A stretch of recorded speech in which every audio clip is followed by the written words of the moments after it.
Hi, welcome to കാണാതെ പോയ മഹാദേവൻ തിരിച്ചു വന്ന വിട്ടു നിന്നുകൊണ്ട് ഞാൻ ഉദ്ദേശിച്ച ഹായ് ഞാനുള്ള അല്ല വേണ്ട തുടങ്ങിക്കോ. കട്ട് ചെയ്തിട്ട് ഒന്നുകൂടെ പിടിക്കണോ? വേണ്ട, തുടങ്ങാനുള്ള പാടല്ല കേട്ടോ. പിന്നെ നമ്മളൊക്കെ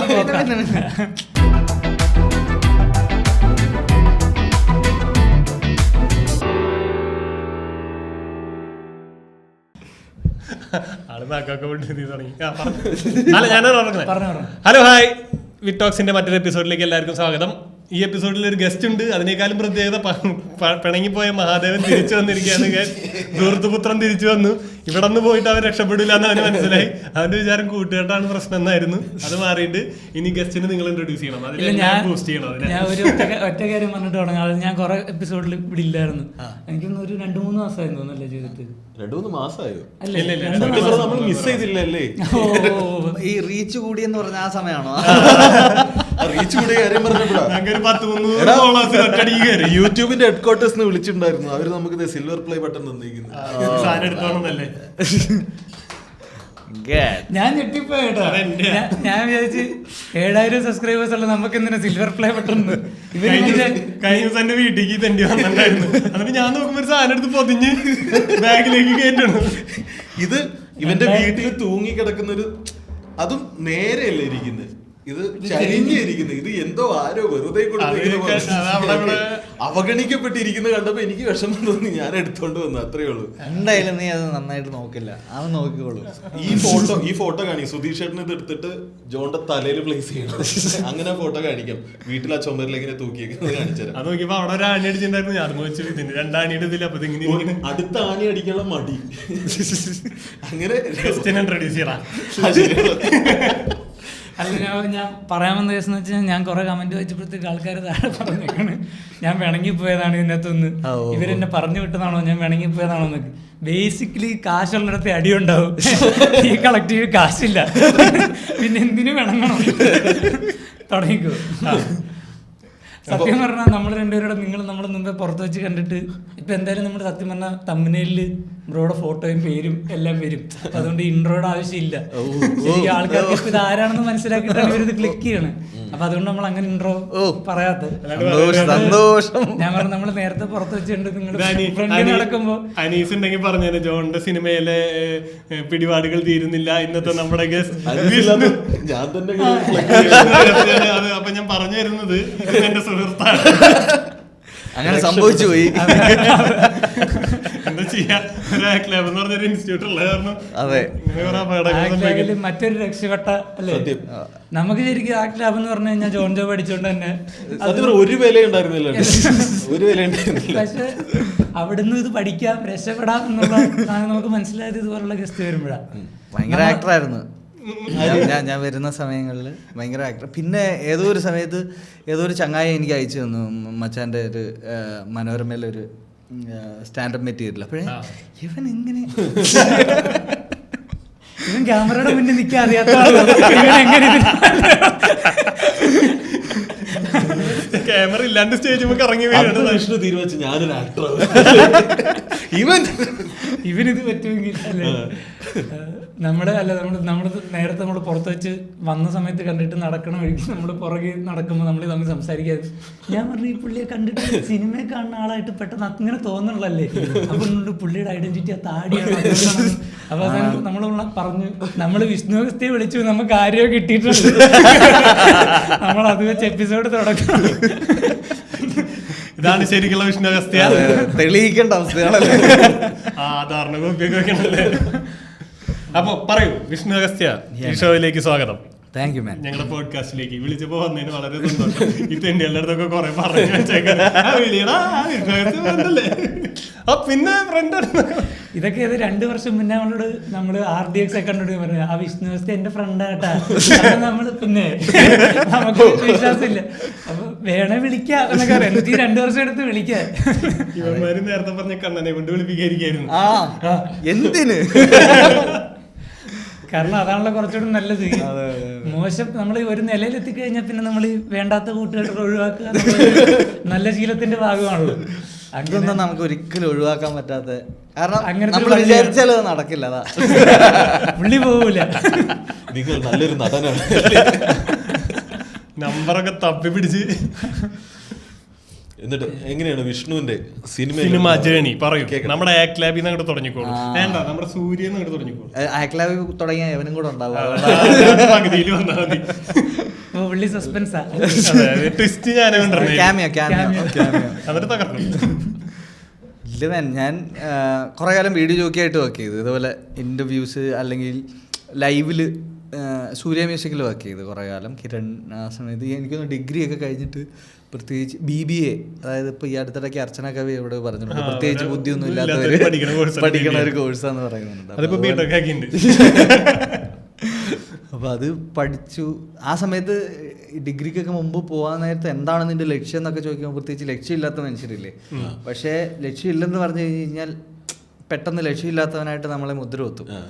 അതുകൊണ്ട് നമുക്ക് ഇവർക്കിപ്പോൾ നമ്മൾ തവിടും പിണ്ണാക്കം കൊടുക്കത്തില്ലേ, അതുപോലെ നമ്മളൊരു ലക്ഷ്യം ഇട്ട് കൊടുക്കും. അപ്പം അങ്ങനെ ആയിരുന്നു ഞാൻ BBAക്കൊക്കെ പോയത്.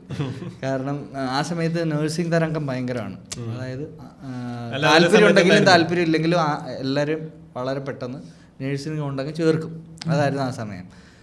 അപ്പോൾ എന്നെയും വീട്ടിൽ ഇതേപോലെ നഴ്സിങ്ങിൻ്റെ ഇതിനൊക്കെ ഒന്ന് അപ്ലൈ ചെയ്താലോ എന്നൊക്കെ പറയുമ്പോൾ വേറെ ഞാൻ ഏതോ ഒരു സുഹൃത്തിൻ്റെ വീട്ടിൽ ചെന്നിരിക്കുമ്പോൾ അവൻ പറഞ്ഞു, ചേട്ടാ എനിക്കിതല്ലാതെ വേറെ എന്തെങ്കിലും പോകണം, പക്ഷേ എനിക്ക് എന്താ പോകേണ്ടതെന്നും എനിക്ക് എന്താ ആകേണ്ടതെന്നൊന്നും അറിയത്തുമില്ല. അപ്പോൾ അവിടുത്തെ എൻ്റെ സുഹൃത്തിൻ്റെ ചേട്ടൻ ഒരു സ്ഥലത്ത് പഠിക്കുന്നുണ്ട്, MES എരുമയിൽ. അപ്പോൾ പുള്ളി പറഞ്ഞു, ഞാൻ MSc ഇലക്ട്രോണിക്സ് ആണ്, അവിടെ BBA അല്ല BCA ഉണ്ട്, BCom വിത്ത് കമ്പ്യൂട്ടർ ആപ്ലിക്കേഷൻ ഉണ്ട്, BBA ഉണ്ട്. ഞാൻ ഒന്നുകൂടെ പറഞ്ഞു, 2 B വരെ. നമുക്ക് ഇതിനു മുമ്പ് ഇത് MBBS കേട്ടിട്ടുണ്ട്, 2 B എടുത്ത്. അപ്പൊ ഞാൻ ആ BBA അങ്ങ് വീട്ടിൽ ചെന്ന് വളരെ ഭയങ്കര കോൺഫിഡന്റ് ആയിട്ട് അപ്പൊ ഞാൻ പെട്ടെന്ന് അങ്ങ് മറ്റേ ഷൂട്ട് ചെയ്യുന്ന പോലെ അങ്ങ് പറഞ്ഞു, ഞാൻ ഇതിന് പോകുന്നില്ല. പിന്നെ നിനക്ക് എന്താണ് നിനക്ക് പോകേണ്ടതെന്ന് ചോദിക്കുമ്പോൾ ഞാൻ പറഞ്ഞു BBA. ലക്ഷ്യമുണ്ടോന് അങ്ങനെ എന്നെ BBA കൊണ്ട് ചേർത്തു.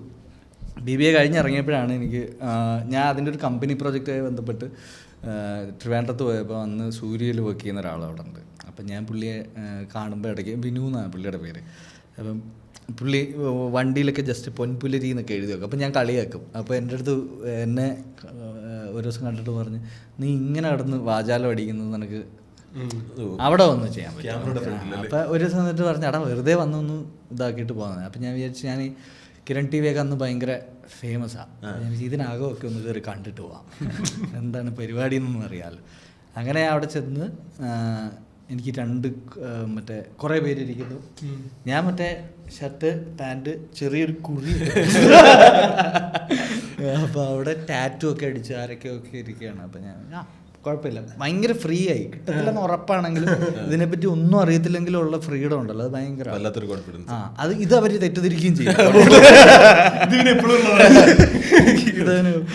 അങ്ങനെ അവിടെ എല്ലാവർക്കും ഇതേപോലെ 2 മോക്ക് കോൾസ് ഒക്കെയാണ് കൊടുക്കുന്നത്. അതായത് എങ്ങനെ ഹാൻഡിൽ ചെയ്യും ലൈവിലല്ലേ. ആദ്യം എനിക്ക് ഒരു ഡോക്ടറിൻ്റെ കോൾ തന്നു. അപ്പം ഞാൻ ആ സമയത്ത് മറ്റേ കമ്പനി പ്രൊജക്റ്റ് അല്ല മറ്റേ ഒരു പ്രൊജക്റ്റ് ഉണ്ട്, അതായത് ഡയബറ്റീസ് എങ്ങനെ ഈ 20 വയസ്സിൽ താഴെയുള്ളവർക്ക് എങ്ങനെ വരുന്നു എന്നൊക്കെ പറഞ്ഞ് ഏതോ ഒരു ഡോക്ടറിൻ്റെ അടുത്തൊക്കെ പോയി ഇതൊക്കെ എഴുതി ഇതൊക്കെ ഉള്ളതാണോ എന്നൊക്കെ പറഞ്ഞിട്ടാണ് ഇത് സബ്മിറ്റ് ചെയ്യണ്ടേ. അപ്പം ഞാൻ അതുമായി ബന്ധപ്പെട്ട് ചോദ്യം ചോദിച്ചു. അപ്പോൾ എന്ത് വിവരമാണ് ഒരു ഡോക്ടറോട് ചോദിക്കുന്നത്. പിന്നെ രണ്ടാമതൊരു കല്ല് വെട്ടുന്ന ഒരാൾ വിളിക്കുന്നതായിട്ട്. ഞാൻ ദിവസം എല്ലാവരോടും സംസാരിക്കുന്നതാണല്ലോ, നാട്ടിലും എല്ലാം ഇഷ്ടംപോലെ ചേട്ടന്മാരും. അവരുടെ അടുത്ത് ഞാൻ ഭയങ്കര പൊളിയായിട്ട് തന്നെ സംസാരിച്ചു. അപ്പോൾ അതൊക്കെ പണിയൊക്കെ ഉണ്ടോ എന്നൊക്കെ ചോദിച്ചു. അങ്ങനെ അപ്പോൾ 2 സ്പെക്ട്രത്തിലേക്കും പോകാൻ പറ്റുന്ന ഒരു വീഡിയോ ജോക്കി എന്ന് പറഞ്ഞ് അവരൊരു ഒരാഴ്ച കഴിഞ്ഞപ്പോഴത്തേക്ക് എന്നെ സെലക്ട് ചെയ്ത് കഴിഞ്ഞപ്പോൾ പേടിയായി കളിയാ.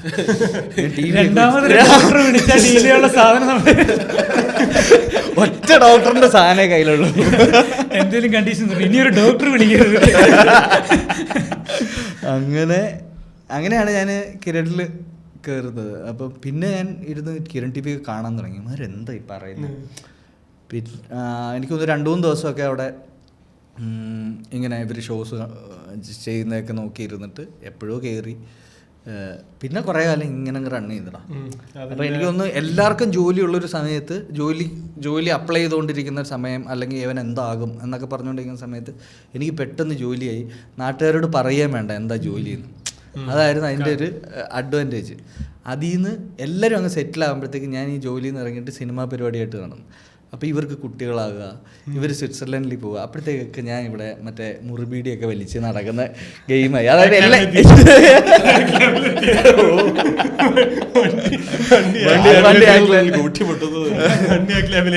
അങ്ങനെ ഒരു 3-4 വർഷം അവിടെ 5 വർഷത്തോളം ഞാൻ വർക്ക് ചെയ്ത് കിരണിലും സൂര്യ മ്യൂസിക്കിലും ഒക്കെ ആയിട്ട്.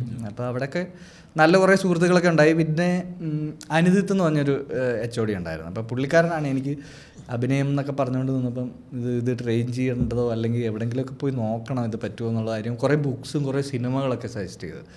അപ്പോൾ മറ്റേ ടൈറ്റാനിക് മാത്രം കണ്ടിട്ടുള്ള അപ്പോൾ അതിൽ നിന്ന് സിനിമകളൊക്കെ കണ്ടപ്പം ഭയങ്കര താല്പര്യം തോന്നി. പരിപാടി അറിയത്തൊന്നുമില്ല, പക്ഷേ ഇത് നല്ല രസമുണ്ട്, ഇതിങ്ങനെയൊക്കെ വന്നാൽ രസമായിരിക്കും എന്ന് തോന്നുന്ന സ്ഥലം. ആ സ്ഥലത്ത് നിന്നുകൊണ്ടാണ് എനിക്ക് തോന്നുന്നു ഞാൻ ആക്ട് ലാബിൽ വരുന്നത്.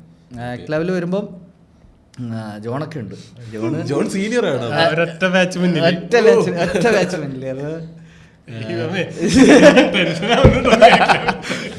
ജോണിന്റെ ഒക്കെ ആക്ടിങ്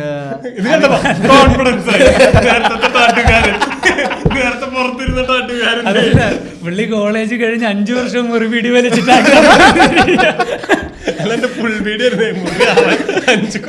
ഇടയ്ക്ക് ജോലിക്കും പോയിട്ടില്ല. അപ്പോൾ എനിക്ക് ആ സമയത്ത് ഉണ്ടായിരുന്നതെന്ന് പറഞ്ഞു കഴിഞ്ഞാൽ ആവശ്യമില്ലാത്ത ചില സ്ഥലങ്ങളിലൊക്കെ ചെന്നിരുന്നിട്ട് ഭയങ്കര ഇൻ്റലക്ച്വൽ സാധനങ്ങളൊക്കെ പറയുമ്പോഴത്തേക്ക് ഞാനിതിങ്ങനെ കേൾക്കിട്ട് ഇത് ക്രോസ് ചെക്ക് ചെയ്യത്തൊന്നുമില്ല. ഞാൻ തന്നെ എവിടെയെങ്കിലും പോയിരുന്നു ഇതൊക്കെ അങ്ങ് അടിക്കും. അതായിരുന്നു അതായത് ആ സമയത്തുള്ള സംഭവം എന്ന് പറഞ്ഞാൽ എല്ലാത്തിനോടും ക്രിട്ടിക്കാണ്. ഒന്നും ചെയ്യാനും കൂടെ പറ്റാത്ത സമയങ്ങളിൽ നമുക്ക് വല്ലാണ്ട് ക്രിട്ടിക്കാവും. അപ്പോൾ ആ സമയത്തുള്ള സംഭവം എന്ന് പറഞ്ഞു കഴിഞ്ഞാൽ എനിക്ക് ആക്ടിങ്ങിനെ ബേസ് ചെയ്തുള്ള എൻ്റെ വിവരം എന്ന് പറഞ്ഞാൽ ഒരിക്കലും ഓവർ ആക്ട് ചെയ്യരുത് എന്നുള്ളതാണ്. എന്നിട്ട് ഞാൻ പോയി അവിടെ സാറിൻ്റെ മുമ്പിൽ നിന്ന് ഇങ്ങനെ അഭിനയിക്കുമ്പോൾ എന്താ വെച്ചാൽ നമുക്ക് മറ്റേ ക്രിട്ടിക്കിൻ്റെ ഭാരമുണ്ട്. എന്നിട്ട് നമ്മളെന്തോ അഭിനയിക്കുന്നു നമ്മൾ തോന്നുന്നുണ്ട്. ഇത് ഓവർ ആക്ടിങ് ആകുന്നതിൻ്റെ പേരിൽ ഭയങ്കര ഷട്ടിലാവണം എന്ന് പറഞ്ഞിട്ട് ഞാൻ എന്തോ ചെയ്യുന്നുണ്ട്. പുള്ളി ചോദിക്കുന്നുണ്ട് എന്താ നീ ഉദ്ദേശിച്ചത്. അപ്പോൾ എനിക്ക് മനസ്സിലാവുന്നുണ്ട് ഇതൊന്നും പുറത്തൊന്നും വരുന്നില്ല, ഇത് മറ്റേ ക്രിട്ടിക്കൽ തട്ടി ഇങ്ങനെ നിൽക്കുക. അങ്ങനെ എനിക്ക് തോന്നുന്നു എനിക്ക് സാറ് സില്ലി ഡില്ലി എന്നാണ്ട് പറഞ്ഞൊരു എക്സസൈസ് ഉണ്ട്. ഇവനൊക്കെ അന്ന് ഈ കാര്യത്തിൽ ലൈറ്റാണ് കേട്ടോ. കാരണം ഒരു കിലുക്കാൻ പെട്ടി ഇട്ട് വന്നിട്ട് ഒരു 3 വയസ്സേ ഉള്ളൂ, ഇരുന്ന് കളിച്ചോളാൻ പറഞ്ഞു. ക്രിട്ടിക്ക് എങ്ങനെ കളിക്കും,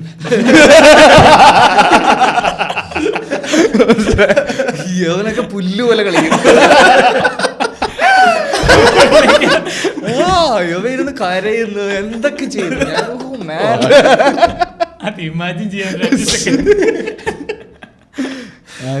അങ്ങനെ കുറച്ച് സാധനങ്ങൾ ഇട്ടങ്ങ് പൊളിഞ്ഞു. ഞാൻ ബേസിക്കലി എന്തെങ്കിലും കാര്യം ചെയ്യാൻ നിൽക്കുകയാണെന്നുണ്ടെങ്കിൽ ഒരു സ്ഥലത്ത് കളക്റ്റീവായിട്ട് നിൽക്കുമ്പം മാക്സിമം ലൈറ്റായിട്ട് നിന്നാലേ നമുക്ക് അതിലെന്തെങ്കിലും ചെയ്യാൻ പറ്റുമെന്നാണ് തോന്നുന്നത്. അതായത് ഓവർ ബാഗേജ് എടുത്ത് ഇതിൻ്റെ റിസൾട്ടുകളും ഇതിൻ്റെ പരിപാടികളും അങ്ങനത്തെ കുറേ കാര്യങ്ങൾ ആലോചിച്ച് അങ്ങനെ പിടിച്ചിരുന്നാൽ നമുക്ക് ബലം കൂടത്തേ ഉള്ളൂ. ആ ബലം എല്ലാവർക്കും കാണാനും പറ്റും ഞാൻ വിചാരിക്കുന്നത്. ഇത് ജോണും പറയുന്ന ഒരു ഫിലോസഫി, ഇത് ആക്ട് ലാബ് വഴി വരുന്നതാണോ?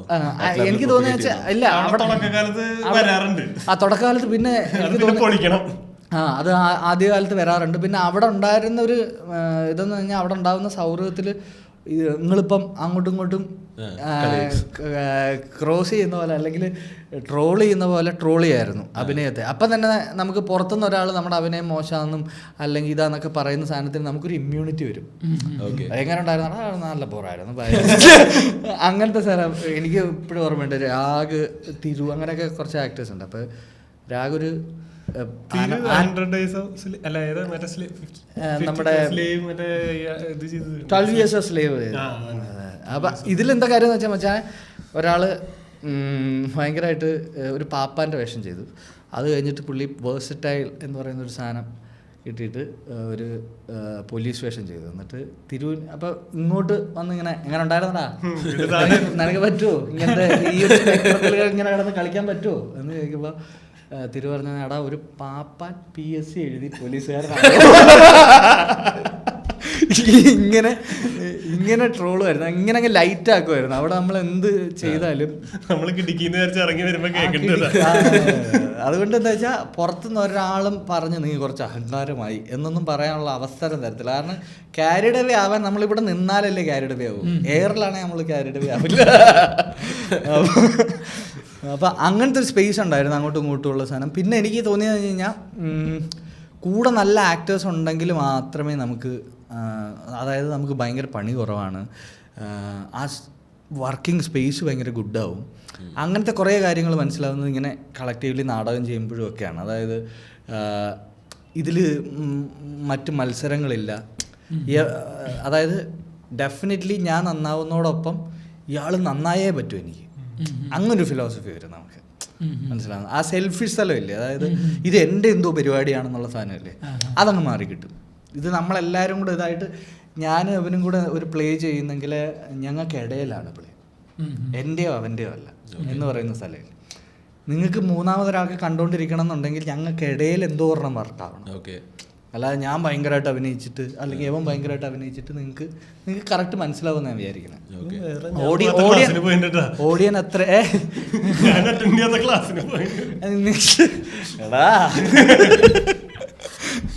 പറയിക്കണോ ഞാൻ. ഇതിനാണ് ഒരു കെമിസ്ട്രി എന്ന് പറയുന്ന പരിപാടി. ഇതാണ് കെമിസ്ട്രി എന്ന് പറയുന്ന പരിപാടി. കെമിസ്ട്രി എന്ന് പറഞ്ഞ പരിപാടി എന്ന് പറഞ്ഞാൽ ഇപ്പം മച്ചാനാണ് ഡയറക്ടർ. മച്ചാൻ ഞങ്ങൾ രണ്ടുപേരും വർക്ക് ചെയ്യുമ്പോൾ എനിക്ക് ആകെ മനസ്സിലായെന്ന് വെച്ചപ്പോൾ ആക്ട് ലെവൽ ഈ എല്ലാം പോയതിന് ശേഷം പിന്നെ ഈ പ്ലേ ഒരു പരുവാകുമ്പോൾ നമുക്ക് വർക്ക് ചെയ്യാൻ തരും. വർക്ക് ചെയ്യാൻ ഇവരെ വർക്ക് ചെയ്തിട്ട് ഒരു സ്ഥലമാക്കിയിട്ട് സാറിന് കൊടുക്കണം. സാറ് ബാക്കി മിനുക്ക് പണികൾ ചെയ്യും. അപ്പോഴാണ് നമുക്ക് മനസ്സിലാവുന്നത് നമ്മളിവിടെ പുറത്ത് നിൽക്കുമ്പോൾ നമുക്ക് ഒരു ആക്ടറിന് എന്തൊക്കെ ആറ്റിറ്റ്യൂഡ് പാടില്ല നമുക്ക് മനസ്സിലാവും. അതായത് ഇപ്പോൾ 2 പേര് നിൽക്കുകയാണ്, അപ്പോൾ ഇവന്മാർ തമ്മിൽ പ്രശ്നമാണ്, ഇവന്മാർ കൂട്ടുകാരായിട്ട് അഭിനയിപ്പിക്കണം. മനസ്സിലാവും. ആ പ്രശ്നം നമുക്ക് ഇവർ ഏത് ഡയലോഗ് പറയുമ്പോഴും നമുക്ക് മനസ്സിലാവും ഇവന്മാർ തമ്മിൽ സെറ്റല്ല എന്ന് മനസ്സിലാവും. അതേ സമയത്ത് ഇതേപോലെ തന്നെ കാമുകനും കാമുകിയായിട്ട് അഭിനയിക്കുന്നു. അപ്പം ഒരുത്തിന് ഈ പെൺകുട്ടിയെ ഇഷ്ടമാണ്, പക്ഷെ അവന് പറയാനുള്ള പേടിയുണ്ട്, അവൻ മാക്സിമം അരഗൻ്റായിട്ട് നിൽക്കുക. എന്നാൽ അവന് പ്രേമം അഭിനയിക്കണം. പ്രേമം അഭിനയിക്കുമ്പം ഇവൻ്റെ ഉള്ളിലുള്ളതും കൂടെ കുറച്ച് പുറത്ത് വരുമോയെന്ന് പേടിച്ചിട്ട് പിടിച്ചു വെച്ചേക്കാം. മനസ്സിലായോ? അപ്പം ഇത്രയും കാര്യങ്ങൾ നമുക്ക് മനസ്സിലാവുമെന്നാണ് പറഞ്ഞത്. നമുക്ക് ഇത് നിൽക്കുമ്പം ബാക്കിൽ നിൽക്കുമ്പോൾ അപ്പം എന്തൊക്കെ പാടില്ല അല്ലെ ഞാൻ കണ്ടിട്ടുണ്ട് അങ്ങനെ.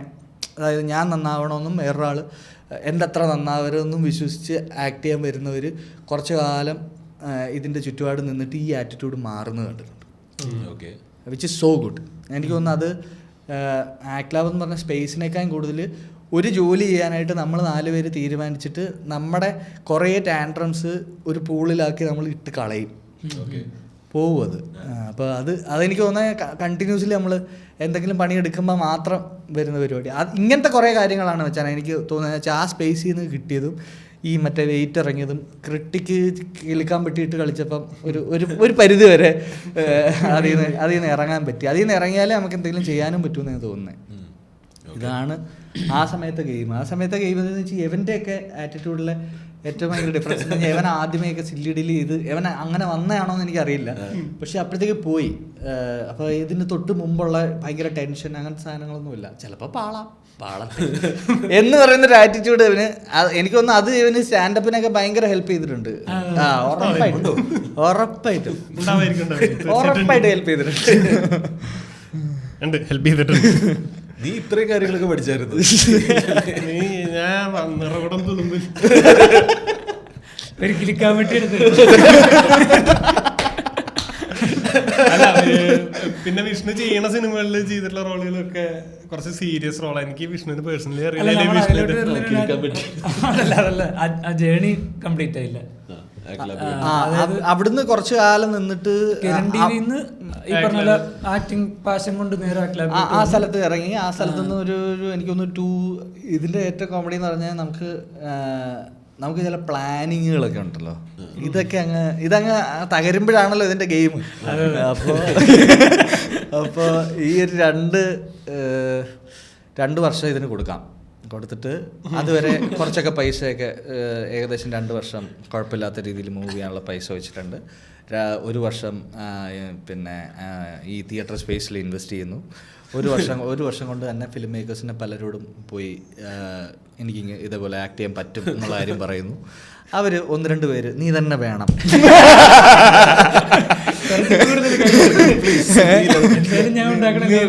നീ ഇല്ലാതെ പറ്റില്ല എന്ന് പറഞ്ഞ് നമുക്ക് ഒരു വേഷം തരുന്നു. അതിലൂടെ നമ്മൾ ഇങ്ങനെ കയറി അങ്ങ് പോകും എന്നാണ് സങ്കല്പം. അപ്പം നമുക്ക് ഗ്രൗണ്ടിൽ ഇറങ്ങിയിട്ടില്ലല്ലോ, അതുകൊണ്ട് വെളിയിൽ നിന്ന് കളി കാണുന്നതിൻ്റെ ഒരു ഇതാണ്. അപ്പം അതിൽ നിന്ന് ഒരു 2 വർഷം കഴിഞ്ഞപ്പോഴത്തേക്ക് ഇത് 2ആയി, 3ആയി, 4 അങ്ങനെ 5ഒക്കെ വരച്ചിട്ട് വെട്ടണതായി. അതെ അതെ ആ മൂടായി. അപ്പോഴത്തേക്ക് 3 ഇയർ ഒക്കെ കഴിയുമ്പോഴത്തേക്ക് നമുക്ക് ഈ റിയാലിറ്റി ഒക്കെ ഹാർഡ് ഹിറ്റ് ചെയ്ത് കുറച്ചങ്ങോട്ട് നീങ്ങുമ്പോൾ നമുക്ക് ഒരു റിയാലിറ്റി മനസ്സിലായിട്ട് ഒരു സമാധാനത്തിലൊരു ഇരിപ്പുണ്ട്. ആളിയാ ഇതൊന്നും നടക്കുന്നില്ല എന്ന് പറയുന്നൊരു സ്ഥലത്തുനിന്ന് എനിക്ക് തോന്നുന്നു ആ സമയത്ത് ഈ സ്പേസിൽ നിന്ന് കുറച്ച് നല്ല സുഹൃത്തുക്കളെ കിട്ടി. I mean who can write, അല്ലെങ്കിൽ അങ്ങനെ വേറെ മേഖലയിലും ഒക്കെ പറ്റുന്ന പടവീടൻ, സനൂപ്, അങ്ങനെ ഒരു സമയം കഴിഞ്ഞപ്പോൾ നമുക്ക് മനസ്സിലായെന്ന് പറഞ്ഞാൽ ആ സമയം ആകുമ്പോഴത്തേക്ക് നമ്മുടെ അതായത് ഇപ്പം ഞാൻ ചാനലിൽ ആങ്കർ ചെയ്യുകയാണെങ്കിൽ നല്ല ഉടുപ്പ്, നല്ല ഇങ്ങനെയൊക്കെ നടക്കുന്നു, ചിലപ്പോൾ ആരെങ്കിലുമൊക്കെ തിരിച്ചറിഞ്ഞേക്കാം എന്ന് പറയുന്ന സ്പേസിൽ നിന്നൊക്കെ ഒരു 2-3 വർഷമൊക്കെ കഴിഞ്ഞിട്ട് നമ്മൾ ഇടുന്ന ഉടുപ്പ് പാൻറ്റൊന്നും ശ്രദ്ധിക്കാതെയും അങ്ങനെയൊക്കെ അങ്ങ് ആവും. അതായത് പ്രത്യേകിച്ച് ആരെയും കാണാനില്ല, വീട്ടിലോ മറ്റേതെങ്കിലും ഒരു സാധനത്തിൽ ഒരു ഫംഗ്ഷന് ഭയങ്കര കോൺഫിഡൻ്റ് ആയിട്ട് പോകണമെന്നില്ല, എന്തെങ്കിലും പറഞ്ഞ് മുങ്ങും. അപ്പോൾ ആരോടും പ്രസന്റഡ് ആവണ്ട. നമ്മളിപ്പോ ഇത് കൂടാണ് കേട്ടോ, എനിക്ക് പലതും പറയുമ്പോഴും നമ്മളിതിന്റെ പകുതിക്ക്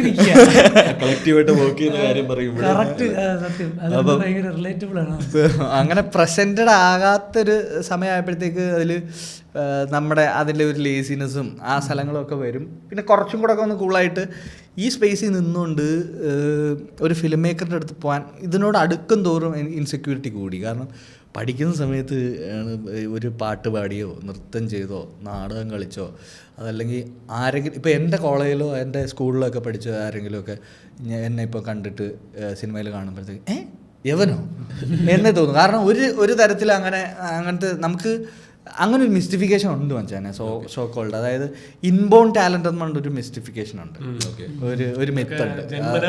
ഇതൊക്കെ ജന്മനാ കിട്ടണം. അതുകൊണ്ടാണ് എനിക്ക് തോന്നുന്നത് ഇപ്പം ഞാൻ ഫിസിക്സിന് PhD എടുത്ത് പൊട്ടിപ്പോയി, അല്ലെങ്കിൽ കെമിസ്ട്രിക്ക് PhD എടുത്ത് പൊട്ടിപ്പോയി. പക്ഷേ നാട്ടുകാർ അങ്ങനെ അവനെന്തോ ഒരു കാര്യം ട്രൈ ചെയ്തു.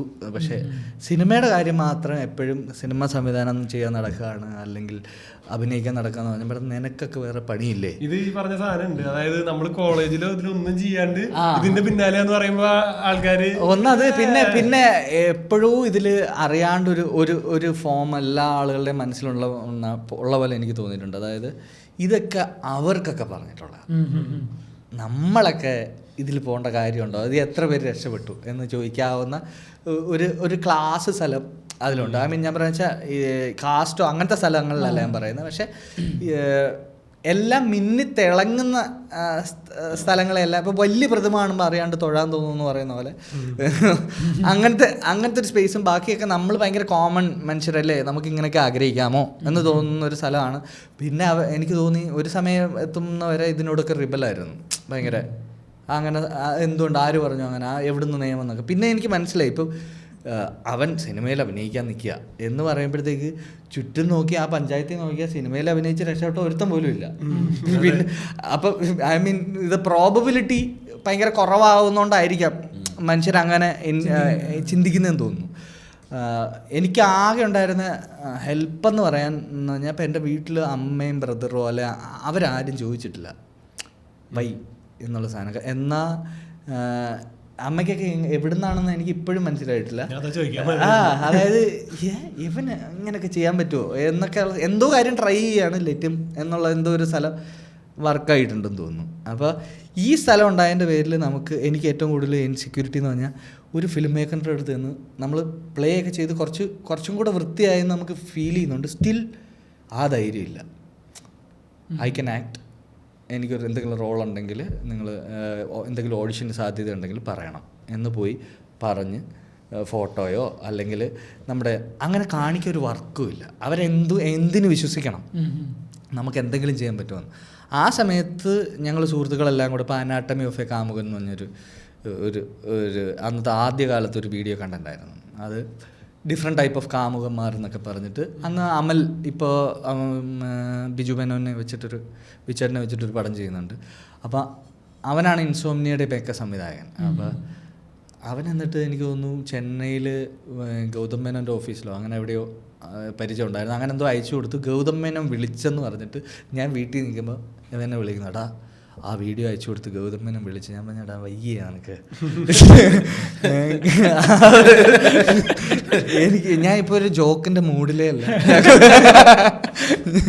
ഞാൻ തിരിച്ചു വിളിക്കാം. അപ്പോൾ ഞാൻ അവിടെ ശരിക്കും പിന്നെ അവൻ്റെ ബ്രെത്തൊക്കെ കണ്ടപ്പോൾ ഞാൻ കേട്ടപ്പോൾ എനിക്ക് ഉള്ളതാണോ അങ്ങനെ പോയപ്പോൾ ഗൗതം മേനോൻ അപ്പോൾ ഒരു ദിവസം അങ്ങോട്ട് ചെല്ലാനൊക്കെ പറഞ്ഞു. അങ്ങനെ ഞാൻ പുതിയ ഷർട്ടൊക്കെ മേടിച്ച്, അതായത് ഗൗതം മേനോനെ കാണാൻ നേരെ തമിഴ് സിനിമയിലോട്ട്. മലയാളികൾക്ക് ഇതിന് വിഷ്ണുവിന്റെ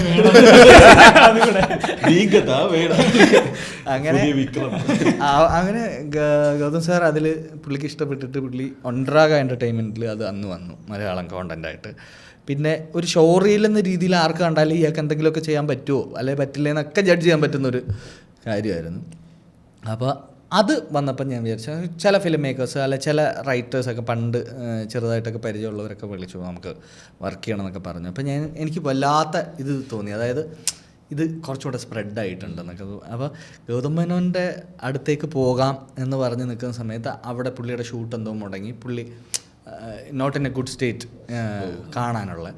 അങ്ങനെ ഞാൻ ആ വൈറ്റ് ഷർട്ട് മടക്കി വെച്ചു, വിധിച്ചിട്ടില്ല. അങ്ങനെ എനിക്കൊന്ന് അത് കഴിഞ്ഞ് വെച്ചാൽ ഞാൻ ആ സമയത്ത് എൻ്റെ ഉള്ളിലൂടെ പോകുന്നതെന്ന് പറഞ്ഞു കഴിഞ്ഞാൽ പ്രോപ്പറായി ഒരു ഷോറിൽ വന്നു. ഇനി ഫിലിം മേക്കേഴ്സിൽ നിന്ന് കോൾ വരും, അല്ലെങ്കിൽ ഫിലിം മേക്കേഴ്സ് എന്നെ ഉപയോഗിക്കും. അങ്ങനെയൊക്കെ ഇതാക്കിയിട്ട് ഇതങ്ങ് നീണ്ടു. ഒരു വർഷമായല്ലോ. പിന്നെ എനിക്ക് മനസ്സിലായി, അതായത് ഇത് നമുക്ക് ചിലപ്പോൾ ചില ഫിലിം മേക്കറോ ആരെങ്കിലുമൊക്കെ ചിലപ്പോൾ കാണുന്നുണ്ടാവും, ബട്ട് സ്റ്റിൽ ഒരാൾക്ക് പിന്നെ എന്താ പറയുന്നത് വീണ്ടും വീണ്ടും പോക്ക് നമ്മുടെ റിഫൈൻ ചെയ്ത് കാണിച്ചുകൊണ്ടിരുന്നാലേ ഇത് എപ്പോഴെങ്കിലും സംഭവിക്കൂ. അതുകൊണ്ട് തന്നെ ഞാൻ ഇൻസോംനിയൊക്കെ ചെയ്യുമ്പോൾ എനിക്ക് യാതൊരു എക്സ്പെക്റ്റേഷനും ഇല്ല. അതായത് ഇത് ആളുകൾ കണ്ടാൽ മതി, എനിക്ക് ആളുകൾ കാണുക, മനുഷ്യരിലേക്ക് നമ്മുടെ എന്തെങ്കിലും ഒരു വർക്ക് എത്തുക എന്നുള്ളത് മാത്രമേ ഉള്ളൂ. ബാക്കി ഇൻസോംനിയൊക്കെ കഴിഞ്ഞിട്ട് എന്നെ ചിലരൊക്കെ വിളിച്ചിട്ട് ഇനി ഇഷ്ടം പോലെ കോൾ വരും. ഞാൻ കേട്ടിട്ടുണ്ട്. അപ്പോഴത്തേക്കെന്ന് പറഞ്ഞാൽ ഞാൻ മറ്റേ എൻ്റെ ധൃതി പോയി മച്ചാനെ, അതായത് ഇരുന്നിരുന്നങ്ങ് ധൃതി പോകത്തില്ലേ, അപ്പോൾ അങ്ങനെ ധൃതി പോയി. അപ്പോൾ അത് കഴിഞ്ഞപ്പോൾ എനിക്ക് തോന്നുന്നു അതെനിക്ക് 2-3 സിനിമ കൺവേർട്ട് ചെയ്ത് തന്നു ഇൻസോംനി. അപ്പം ഞാൻ ഇൻസോംനിയിൽ എല്ലാ ജോലിയും എടുത്തിട്ടുണ്ട്. ഐ മീൻ അതിൽ റൈറ്റിംഗ് ചെയ്തിട്ടുണ്ട്. ഞാൻ ആക്ടേഴ്സിനെ വിളിച്ചുകൊണ്ട് ബൈക്കിൽ പോയി വിളിച്ചുകൊണ്ടൊക്കെ വന്ന് ഞങ്ങളങ്ങനെ ഭയങ്കര മെരിയിലാണ് അത് ഷൂട്ട് ചെയ്യുന്നത്. പക്ഷേ അത് കരിക്കിൽ നിഖിലിന് അയച്ചു കൊടുത്തപ്പോൾ ആ സമയത്ത് എനിക്കൊന്ന് കൊറോണ ടൈമാണ്.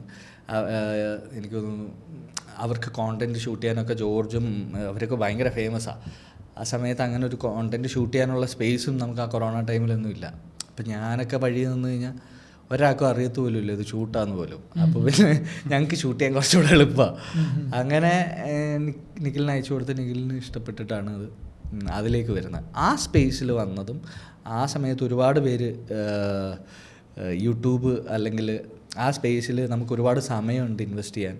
അപ്പോൾ പ്രോഡക്റ്റ് കൊടുത്താൽ മതി, മാർക്കറ്റ് അവിടെ ഉണ്ട്, ഐ മീൻ ആളുകൾ കൺസ്യൂമേഴ്സ് അവിടെ ഉണ്ട്. ആ ഒരു സമയത്ത് വന്നപ്പോൾ അതിൽ നിന്ന് കൺവേർഷൻ വന്നതാണ്. രഞ്ജൻ സാറിൻ്റെ ഓ ബേബി വന്നു, 1001 വന്നു. എനിക്കൊന്ന് ഇത് രണ്ടും ചെയ്തിട്ട് RDX നാസ് വിളിക്കുമ്പോൾ നാസ് പറഞ്ഞു ഞാൻ ഇൻസോംനിയ കണ്ടിട്ടുണ്ട് വെച്ചാൽ ഞാൻ അതായത് എനിക്കൊരു 3 സിനിമ ഇൻസോംനിയ കണ്ടിട്ട് കൊള്ളാം, ഒരു പുതുമുഖത്തെ അവതരിപ്പിക്കാൻ വേണ്ടി 3 സിനിമ 3ൽ ഞാൻ പുതുമുഖമായിരുന്നു. അപ്പോൾ അങ്ങനെ ഒരു 2-3 സിനിമ കൺവേർട്ട് ചെയ്ത് വന്നു. അതിൽ പ്രോപ്പർ ഒരു കൊമേഴ്ഷ്യൽ അടിക്കുന്നത് പോലെ നമുക്ക് ആക്ടറാകട്ടെ, ഡയറക്ടറാകട്ടെ, ടെക്നീഷ്യൻ ആവട്ടെ, ഈ സിനിമ അതായത് ഒരു ഫെസ്റ്റിവൽ സീസണിൽ ഒരു കൊമേഴ്ഷ്യൽ ഒരു ന്യൂക്ക് ആൻഡ് കോർണറിൽ എത്തുന്ന പോലെ, അതായത് ഒരു വർഷം ഞാൻ 2 സിനിമ കാണുന്നോളം തീരുമാനിച്ചാൽ അവൻ കാണാൻ സാധ്യതയുള്ളൊരു സിനിമയാണ് ഒരു ഫെസ്റ്റിവൽ ടൈമിൽ RDX ഒക്കെ. അപ്പോൾ ആ സ്പേസിൽ കുറച്ചും കൂടെ വിസിബിലിറ്റി വന്നു ആക്ടർ സ്ഥലം. പിന്നീടാണ് ഇങ്ങനത്തെ ചെറിയ ചെറിയ കൺവേർഷൻസ് ഒക്കെ വരുന്നത്. ഇതാണ് ഞാൻ പറയുന്നത് വെച്ചാൽ, ഇതിലാദ്യം നമുക്ക് മെറ്റീരിയൽ ഇല്ലെന്ന് നമ്മൾ വിശ്വസിക്കുന്നു, അല്ലെങ്കിൽ നമുക്ക് 2 വർഷം കൊടുത്തു കഴിഞ്ഞാൽ സിനിമയിൽ എത്താമെന്ന് വിചാരിക്കുന്നു. അത് കഴിഞ്ഞിട്ട് ഒരു മെറ്റീരിയൽ വന്നു കഴിഞ്ഞാൽ നമ്മളെ എല്ലാവരും അങ്ങ് വിളിക്കുമെന്ന് വിചാരിക്കുന്നു. ആ മെറ്റീരിയലും വരുന്നില്ല. ഇതിലെനിക്ക് ഒരു സമയത്ത് ഇപ്പം മനസ്സിലായെന്ന് വെച്ചാൽ, ഇത് കോൺസ്റ്റൻ്റ്ലി വർക്ക് ചെയ്തുകൊണ്ടേ ഇരിക്കുക എന്നുള്ളത് മാത്രമാണ് ഇതിൻ്റെ സ്ഥലം. ഇത് എപ്പോഴൊക്കെയോ ഇങ്ങനെ എറിയുന്ന പടക്കങ്ങളിൽ ഏതെങ്കിലുമൊക്കെ പൊട്ടും. അതല്ലാതെ കൃത്യമായൊരു പടക്കം ഞാൻ വെച്ചിട്ടുണ്ട്, അത് പൊട്ടിച്ചാൽ ഈ ലോകം തന്നെ ആ സ്ഥലം ഇല്ല. എങ്ങനെയായിരുന്നു സിനിമ ജേണി? ഞാൻ നേരത്തെ പറയാൻ വന്ന കാര്യം എന്ന് പറഞ്ഞത്, വിഷ്ണു റിയൽ ലൈഫിൽ ഭയങ്കര ഹ്യൂമർ ഹാൻഡിൽ ചെയ്യുന്ന സ്ക്രീനിൽ ഇതുവരെ അങ്ങനത്തെ ഒരു റോള്. ആ അതെ അതെ, ബേസിക്കലി എന്നോട് ഒന്നത് രണ്ടാമത്തെ കാര്യം, എൻ്റെ അടുത്ത് ഒരു ആക്ടർ ട്രെയിനറുണ്ട്. ഇപ്പോൾ പുള്ളിക്കാരൻ എൻ്റെ അടുത്ത് പറഞ്ഞു കഴിഞ്ഞാൽ, നിന്നെ നമ്മളിപ്പോൾ ഒരു വേഷത്തിൽ അഭിനയിക്കുന്നു, നീ ആ വേഷം നോക്കി വെച്ചേക്കണം. എന്നിട്ട് ഇപ്പം നെഗറ്റീവാണ് ചെയ്യുന്നത്, അല്ലെങ്കിൽ കോമഡിയാണ് ചെയ്യുന്നത്, അല്ലെങ്കിൽ ഹ്യൂമറാണ് ചെയ്യുന്നത്, എന്തോ ആയിക്കോട്ടെ, ഒരെണ്ണം നമ്മൾ ഇങ്ങനെ പോകുന്നതിൻ്റെ ഇടയിൽ ഒരെണ്ണത്തിന് വീണ്ടും വിളിക്കും. അതായത് ഇപ്പോൾ വില്ലനാണെങ്കിൽ വീണ്ടും ഒരാൾ വില്ലൻ വിളിക്കും. അപ്പോഴാണ് നിൻ്റെ കട തുറന്നു നീ മനസ്സിലാക്കണം. കാരണം അതായത് ഇതേ സാധനം വീണ്ടും ചെയ്യാൻ വിളിക്കുന്നു എന്നുള്ള സാധനം. അപ്പോൾ എനിക്ക് തോന്നിയെന്ന് വെച്ചാൽ, നമ്മൾ ഒരു ഫിലിം മേക്കർ വിളിക്കുന്ന സമയത്ത് പേഴ്സണലി എൻ്റെ അടുത്ത് 10 ദിവസം സംസാരിച്ച് കഴിഞ്ഞാൽ എനിക്ക് എന്താ പറയുന്നത്, രഞ്ജൻ സാറ് മറ്റേ അത്രയും ക്രൂരനായ വേഷമൊന്നും തരത്തില്ല. എനിക്ക് തോന്നുന്നു ഇത് രണ്ടും ഭയങ്കര ഡിഫറെൻ്റ് ആണ് മാൻ. ഇപ്പം നമുക്ക് ആകെ പറയാൻ പറ്റുന്ന വെച്ചാൽ, ഏറ്റവും അടുത്ത കൂട്ടുകാരന്മാരെ മുമ്പ് എടാ ഒരു ഔട്ട് ആൻഡ് ഔട്ട് ഹ്യൂമർ എഴുതടാ എന്നൊക്കെ പറയാം. ബാക്കിയൊക്കെ ഇരുന്ന് പറഞ്ഞു കഴിഞ്ഞാൽ, നമ്മൾ ഒരു different flavour as an actor കാണിക്കുക എന്നുള്ളതല്ല ഒരു സിനിമയുടെ ഉദ്ദേശം. സിനിമ ഇതേ അല്ല. അതായത് എനിക്ക് തോന്നുന്നില്ല നമ്മൾ ഭയങ്കരമായി തലകുത്തി നിന്ന് അഭിനയിച്ചാൽ ഒരു സിനിമ നന്നാവുമെന്ന് ഞാൻ വിചാരിക്കുന്നില്ല. അതുപോലെ എന്താ പറയുന്നത്, ഒരു ഹോൾ ഭയങ്കര അടിപൊളി ഒരു പ്രോജക്റ്റിൽ നമ്മൾ ഏതെങ്കിലും ഒരു പില്ലർ പ്ലേ ചെയ്യാൻ നമുക്ക് കിട്ടുന്നുണ്ടോ? അത് മാത്രം എനിക്ക് ആ രീതിയിൽ. ഇൻസോംനിക്ക് ശേഷം ഞാൻ ഇപ്പം രഞ്ജൻ സാറിൻ്റെ കൂടെ വർക്ക് ചെയ്തത്, തമറിൻ്റെ കൂടെ അല്ലെങ്കിൽ നഹാസിൻ്റെ കൂടെ ഒക്കെ വർക്ക് ചെയ്ത്, ഇവരെല്ലാം ഡിഫറെൻറ്റ് സ്ഥലത്ത് നിന്ന് സിനിമയെ നോക്കുന്ന ആളുകളാണ്. ഇന്നിപ്പം കാണുന്ന എല്ലാ ലെജൻസും നമ്മൾ അഡ്മയർ ചെയ്യുന്ന ആക്ടേഴ്സിനും ഒക്കെ നമ്മൾ വിചാരിക്കുന്നത് എങ്ങനെ ഇത്രയും മീഡിയത്തെ ബേസ് ചെയ്തുള്ള വിവരം എന്നൊക്കെ നമ്മൾ വിചാരിക്കുന്നത് പറഞ്ഞാൽ, എനിക്ക് തോന്നുന്നത് വെച്ചാൽ, നമ്മൾ ഡിഫറെൻറ്റ് ഫിലിം മേക്കേഴ്സിൻ്റെ കൂടെ ഭയങ്കര മാസ്റ്റേഴ്സിൻ്റെ കൂടെ വർക്ക് ചെയ്യുമ്പം അറിയാണ്ട് നമുക്ക് ഈ മീഡിയ ബേസ് ചെയ്തൊരു വിവരം വരും. ഇതിൻ്റെ ഒരു അമാൽഗമേഷനാണ് മെജോറിറ്റി ആർട്ടിസ്റ്റിന് മീഡിയത്തെ ബേസ് ചെയ്തുള്ള വിവരം. കാരണം അവർ പല സ്ഥലത്ത് നിന്ന് ഫിലിം മേക്കർ നോക്കുന്നതും പലതരം അപ്രോച്ചുകളും എങ്ങനെ ഇത് അച്ചീവ് ചെയ്യുന്നതൊക്കെ അടുത്ത് നിന്ന് കണ്ടിട്ടുണ്ട്. സോ അവർ ഫിലിം മേക്കർ ആകുമ്പം അവർക്കൊരു മെത്തേഡായിരിക്കത്തില്ല. അപ്പോൾ എനിക്ക് തോന്നുന്നത് വെച്ചപ്പം പൃഥ്വിരാജ് അല്ലെങ്കിൽ രാജേട്ടനൊക്കെ അങ്ങനെ ആയിരിക്കും എന്നാണ് ഞാൻ വിചാരിക്കുന്നത്. കാരണം അത്രയധികം ഫിലിം മേക്കേഴ്സിൻ്റെ കൂടൊപ്പം വർക്ക് ചെയ്യും. പിന്നെ ഭയങ്കര ഈഗറായിരുന്നു, അയാൾ ഭയങ്കര ഹങ്കറുള്ള ഒരു ആർട്ടിസ്റ്റായിരുന്നു. അപ്പോൾ എല്ലാ മേഖലയും മനസ്സിലാക്കാൻ. അപ്പോൾ അതിൽ നിന്ന് എല്ലാ ഫിലിം മേക്കേഴ്സിലൂടെയും ആയിരിക്കാം അദ്ദേഹത്തിൻ്റെ ഫിലിം മേക്കറും രൂപപ്പെട്ടതെന്ന് വിചാരിക്കുന്നു ഞാൻ. അതുകൊണ്ടാണ് ഇത്ര പ്രിസൈസായിട്ട് ജഡ്ജ്മെൻ്റ് എടുത്ത് പോകാൻ പറ്റുന്നതെന്ന് തോന്നുന്നു. ഭാവിയിൽ വിഷ്ണു സിനിമ സംവിധാനം ചെയ്യും ഒരിക്കലും. ഞാൻ ഈ ഫിലിം മേക്കേഴ്സിൻ്റെ അടുത്ത് ഇപ്പോൾ ഞാൻ കൃഷാന്തിൻ്റെ കൂടെ ഒക്കെ വർക്ക് ചെയ്യുമ്പോൾ നമുക്ക് മനസ്സിലാവും. അതായത് എന്നാൽ പിന്നെ ഡയറക്റ്റ് ചെയ്ത് കളയാന്നുള്ള സംഭവം നമ്മുടെ കയ്യിൽ നിന്ന് പോകും. അതായത് അത് ഭയങ്കര ഒരുപാട് ആലോചനകളുള്ള, പിന്നെ എന്താ പറയുന്നത്, എല്ലാ മേഖലയിലുള്ള വിവരം ഇതിൽ നമുക്ക് കാണാൻ പറ്റും. എല്ലാ ഡിപ്പാർട്ട്മെൻറ്റിനെ ബേസ് ചെയ്തും. ഇപ്പം മച്ചാൻ അഭിനയിക്കാൻ വരുന്നെങ്കിൽ ഞാനാണ് ഡയറക്ടർ എങ്കിൽ എനിക്ക് ആക്ടേഴ്സിനെ നന്നായിട്ട് ഉപയോഗിക്കാൻ അറിയാവുന്ന ഫിലിം മേക്കറിൻ്റെ കയ്യിലപ്പം വന്നിട്ടേ കാര്യമുള്ളൂ, അല്ല ഞാൻ വന്നിട്ടേ കാര്യമുള്ളൂ. മനസ്സിലായി? എല്ലാത്തിനെയും ബേസ് ചെയ്ത് എനിക്കൊന്ന് മിക്കവാറുള്ള സിനിമകൾ കണ്ടിട്ടില്ല. അപ്പോൾ എനിക്ക് പല ഫിലിം മേക്കേഴ്സിനെ തോന്നും. അതായത് അവർക്ക് അഭിനയത്തെ പറ്റിയുള്ള ധാരണയാണ് അതിലെ ആക്ടേഴ്സ് ആരും ബാഡ് ആക്ടിങ് ചെയ്യാത്തത്. ഓക്കെ, മനസ്സിലാവുന്നത്. അതായത് നിങ്ങളുടെ അളവുകൾ തീരുമാനിക്കുന്ന ഞാനാണ് ഫിലിം മേക്കർ എന്ന രീതിയിൽ. ഇത് കൂടിപ്പോയി. അത് നടക്കാറുണ്ട്. ഇത്രയും വേണ്ടാന്ന് അവർ ഡിസൈഡ് ചെയ്യാറുണ്ട്. ഈ അതിൻ്റെ മുമ്പും അതിന് ശേഷമൊക്കെ ഇങ്ങനത്തെ ഒരു ഫ്ലെയറിലാണ് നീ വന്നേക്കുന്നത്, അപ്പോൾ ഇവിടെ എനിക്ക് ഇത്രയും പോകണ്ട, സെറ്റിൽ ചെയ്താൽ മതി എന്ന് പറയുന്നത്, ഇവിടെ എനിക്ക് ഇച്ചിരി കയറ്റി തരണം എന്ന് പറയുക. ആ അളവ് നമ്മുടെ കയ്യിലേ ഇല്ല. നമ്മൾ കേൾക്കുന്നു, കൊടുക്കുന്നു. അപ്പം ഞാൻ ചോദിച്ചതെന്ന് വെച്ചാൽ എന്തോരം ക്യാരക്ടേഴ്സിൻ്റെ കാര്യങ്ങൾ അവരിങ്ങനെ ചെയ്ത് ഇവിടെ വന്ന് അവർ ഇവിടെ നിന്ന് ഇത്രയും പോകണ്ട എന്ന് തീരുമാനിക്കുന്ന നമ്മുടെ മാത്രമല്ല, നമുക്ക് നമ്മുടെ കാര്യം മാത്രം തീരുമാനിച്ചാൽ പോരെ. അപ്പോൾ ഇത്രയും ജോലിയുണ്ട് അതിന്. അപ്പോൾ അതുകൊണ്ട് അത്രയും ക്ലാരിറ്റി വേണം. അപ്പോൾ എനിക്ക് തോന്നുന്നു ആർട്ടിനെ ബേസ് ചെയ്ത്, സിനിമാറ്റോഗ്രഫിയെ ബേസ് ചെയ്ത്, ലെൻസിങ് ബേസ് ചെയ്ത്, അഭിനയം ബേസ് ചെയ്ത്, റൈറ്റിങ് ബേസ് ചെയ്ത്, ഇത്രയും സ്ഥലങ്ങളിൽ നമുക്ക് നല്ല ആളുകൾ കൂടെ ഉള്ളപ്പോൾ തന്നെ നമ്മുടെ ജഡ്ജ്മെൻ്റ് ആണെന്ന് നിങ്ങളെല്ലാവരും ഓരോ തൊഴിൽ ചെയ്ത് ഇതിനകത്തോട്ടാണ് കോൺട്രിബ്യൂട്ട് ചെയ്യുന്നത്. അപ്പോൾ ആ വിഷൻ ഉണ്ടെങ്കിലേ ഡയറക്റ്റ് ചെയ്യാൻ പറ്റുമെന്നാണ് എനിക്ക് തോന്നുന്നത്. അപ്പോൾ ഞാൻ അതിനെ ഭയങ്കര സുപ്പീരിയർ ജോബായിട്ട് കാണുന്നത്. റൈഫിൾ ക്ലബിനെ കുറിച്ച് പറയാം. എനിക്ക് അതിന് പിന്നെ RDX ആണല്ലോ ഈ പറഞ്ഞ ഭയങ്കര ബ്രേക്ക് തന്ന പടം. അപ്പം പെട്ടെന്ന് അങ്ങോട്ട് കുറെ ആൾക്കാർ മനസ്സിലാക്കുക, അല്ലെ തിരിച്ചറിയുക, റെക്കഗ്നൈസ് ചെയ്യുക, അല്ലെ ഭയങ്കര ഹിറ്റ് ആവുമായിരുന്നു. നമ്മൾ അങ്ങനെ ഭയങ്കര പ്രതീക്ഷിച്ച ക്യാരക്ടറിനെ പറ്റി തന്നെ കുറെ പറഞ്ഞിരുന്നു. ഫഹദ് ഫാസിലേക്കായിട്ട് കമ്പയർ ചെയ്തിരുന്നു. മതിയായില്ലല്ലേ? അല്ല ശരിക്കും നമുക്ക് തിയേറ്ററിൽ എസ്പെഷ്യലി ഫൈറ്റ് കഴിഞ്ഞിട്ടാണ് ആ ജീപ്പിൽ പോകുന്നൊരു സീൻ ഉണ്ടല്ലോ, അതിലത് തിരിഞ്ഞു നോക്കുന്ന ഭയങ്കര ഇന്റൻസിറ്റി ആണത്. തിയേറ്ററിൽ നമ്മൾ നോട്ട് ചെയ്തിട്ട് നമ്മളവിടെ തിയേറ്ററിൽ കാണുമ്പോൾ നമുക്കത് കണക്ട് ആവുന്നുണ്ട്. നമുക്കിങ്ങനെ ഇയാളെന്തൊരു മനുഷ്യനാണ് സാധനം തോന്നും.